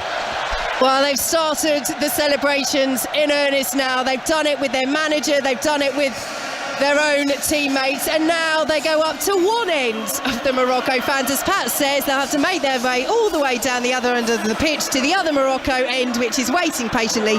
I don't think they'll mind it, John. I think it could be a while, Kelly, before these Morocco players leave the pitch, because they have achieved what no side from Morocco has done before. Only their second time in the last 16 anyway. Their first time in the knockout stages for 36 years, and now they write a new chapter in the history of the Atlas Lions. They are through to the quarterfinals of the World Cup for the very first time at the expense of Spain.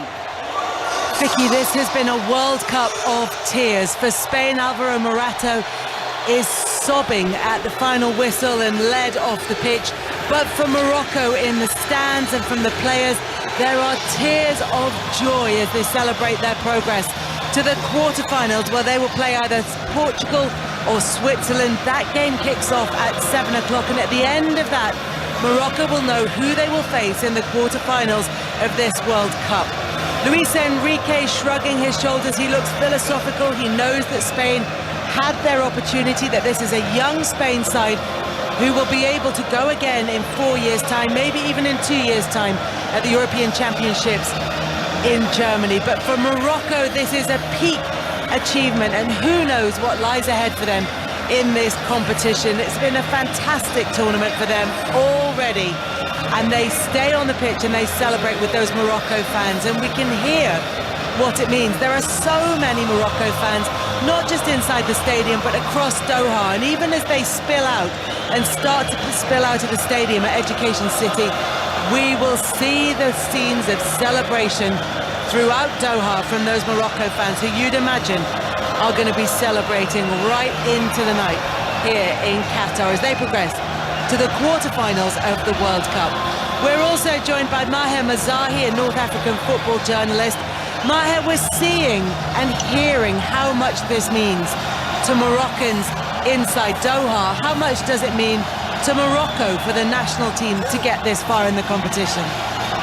When you've been following this team over the last few years, there are so many great little storylines that maybe the wider public doesn't know. Things like the 2019 Africa Cup of Nations. The last time there was a real significant penalty shootout, Morocco crashes out to African Union's Benin. And right before that, Hakim Ziyech has a chance to put the match away and score a penalty himself, and he misses. And that really sets like a really complicated episode with him and the Moroccan national team for a long period of time. Better Benin, the third penalty taker for Morocco tonight, he was out practically all of 2022 because he had suffered heart lesions after a COVID-19 infection. Now he's making an appearance at the World Cup. So you really start thinking about all of these storylines combining. That's why it's so emotional for all the players and the fans. Look, we're seeing how many Morocco fans have made it over to Doha to support their team. They were behind both goals. They were spread out across the whole stadium. But inside the country, obviously, there are going to be celebrations. And does it... I mean, Vicky was asking Pat there about how far they can go in the tournament. For tonight, although it's a football question that is valid to ask, for people celebrating this win, does it matter in this moment? They won't care. Right now, they won't care. And you've asked about Morocco. I mean, schools have been letting children out, 1 hour early to watch the matches. Entire factories in cities like the Mohammedia have shut down because simply 2/3 of their employees have called in sick on match days. The country literally shuts down when this team is playing. And right now, they won't care about, whether it's Portugal or Switzerland that they're playing next. Right now, they're just reveling in all of this emotion and all of this joy that you see. And one final thing, we've seen, it's been going viral when Achraf Hakimi, for example, goes and runs and kisses his mother. One thing that the Moroccan Federation has done a really good job of is sort of latching onto these intangibles, things like emotion and love. And what they've done is they've paid for every single player to have their parents at this World Cup. So what you might be seeing on the pitch is a lot of these players head over to the pitch side, go to the family box, and hug their mothers, because they actually really truly believe at the Federation that could be conducive to success on the pitch as well. Yeah, and part of that huge Morocco contingent here in Doha. And I don't know if you can hear them in the streets behind me here in the studio. Even here, the car horns are being honked along all the streets as Morocco fans start to celebrate. And as people who aren't even Moroccan will start to celebrate because they love a tournament upset. But you talk about that emotion and the fact that they have the support of their families here in Doha. And that's the kind of thing that, as you say, the kind of intangible that needs to be harnessed, particularly in the latter stages of a game, when legs start to get tired, when emotion starts to take over and nerves kick in a penalty shootout. And that's where maybe they had the advantage over Spain. Absolutely. I think that's probably one of the most important points that we can make this tournament. Look, on paper, I don't think there's any doubt that Spain are probably a more talented side than Morocco. So where do you get the advantage if you're an underdog?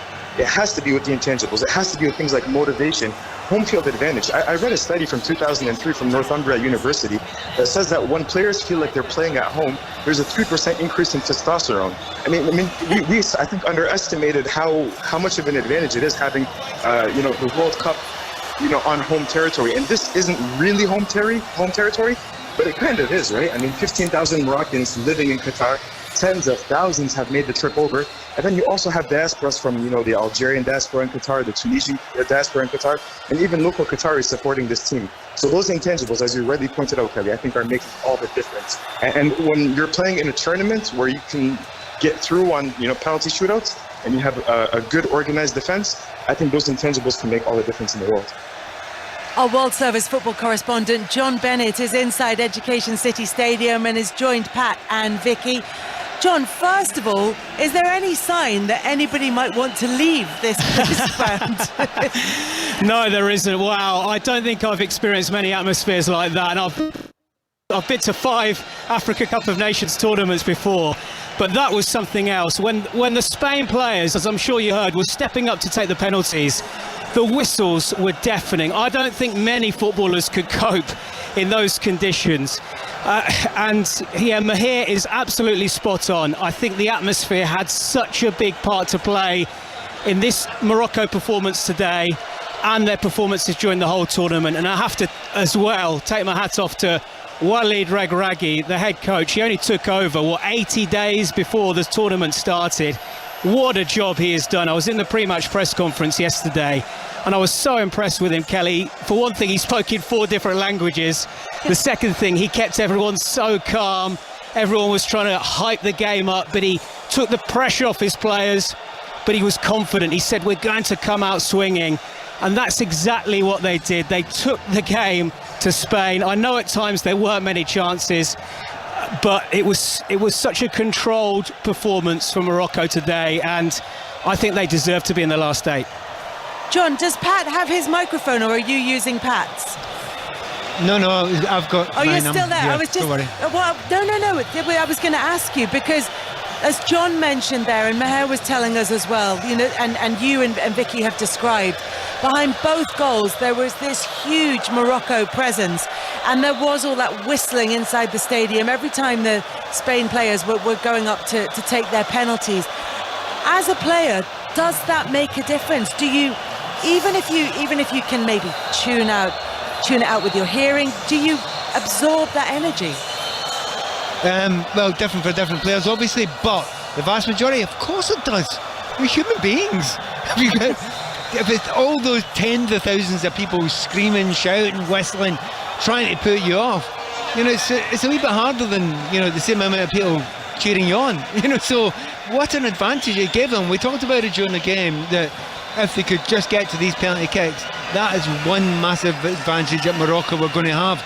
And as I say, when Spain won the toss-up, and he's thinking, where do I go? Both sides of Morocco have nowhere to turn because the noise is going to be deafening. I was just thinking, you were talking about the Moroccan fans. See if you've got a flat in the soup tonight, don't bother, don't go to bed, you're wasting your time. I think the tournament needed this, though. I really think the tournament needed one of Saudi Arabia, Morocco or Tunisia to go really far, to go deep in the tournament, because their fans have really created something special in the city, not only in the stadiums, but as Pat is saying, in the souk, around different areas of the city. They've really created a different atmosphere at this World Cup. So obviously the Spain fans won't like me saying this, but for the tournament, I think it's fantastic to have Morocco in the last 8. By the way, I've changed my mind. I think they've got a chance. I think they've got a chance in the next game. Right afterwards, I was talking to Vicky. But they're going to have these fans behind them again. They're going to have such belief. They have now done it. They have won the World Cup, and now they're fearless. You might as well go and enjoy it. So, no, I've changed my mind. I think they've got a very good chance. I'm also I agree. I think they do. They have a fantastic chance. Sorry, Kelly. I think it all comes from the head coach. He has given these players so much freedom, so much belief, and I don't think they will fear anyone going forward. I think they've got a great chance in the quarterfinals. And as Maher was saying, they've got a way of harnessing that emotion and being able to channel it and use it positively, and that is something that may well help them when they take on either Portugal or Switzerland. We'll learn which of those two they'll be facing when that one kicks off at 7 o'clock UK time. I'm just watching on local television here in Doha. They've got a camera in Casablanca, inside a fan area in Casablanca, and the celebrations there are as wild as anything that we're seeing inside the Education City Stadium here as Morocco advance to the quarterfinals. So there's real celebration from there. Bono the hero with 2 penalties saved from Soler and from Busquets to give Morocco the chance, and Hakimi the chance. Hakimi, of course, as Vicky was telling us, born in Madrid and knocked Spain out of this World Cup. And Michael Caulfield, the sports psychologist, says when people Google Bono in the future, the first thing you might get is a beautiful image of a Moroccan goalkeeper in the future. Guillem Balaguer joins us now. Guillem, the flip side of all this celebration and this beautiful moment for Morocco and for their national team is that Spain are out of this tournament.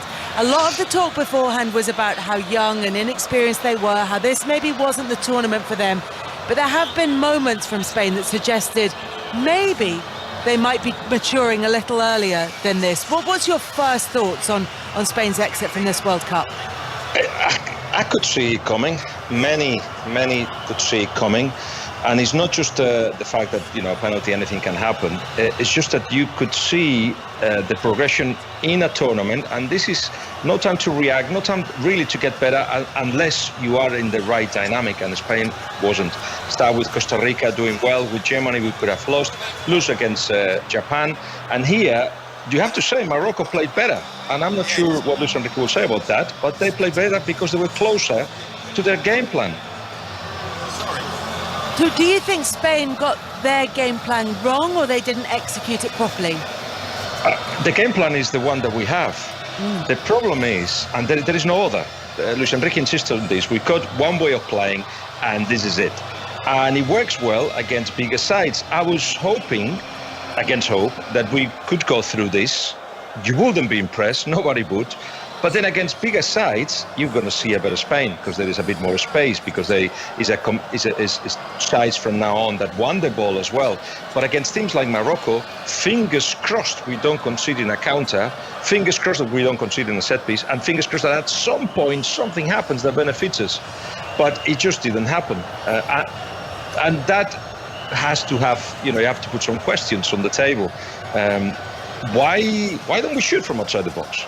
Why aren't we good at set pieces? Why don't we have a striker that can hold the ball when we are under pressure?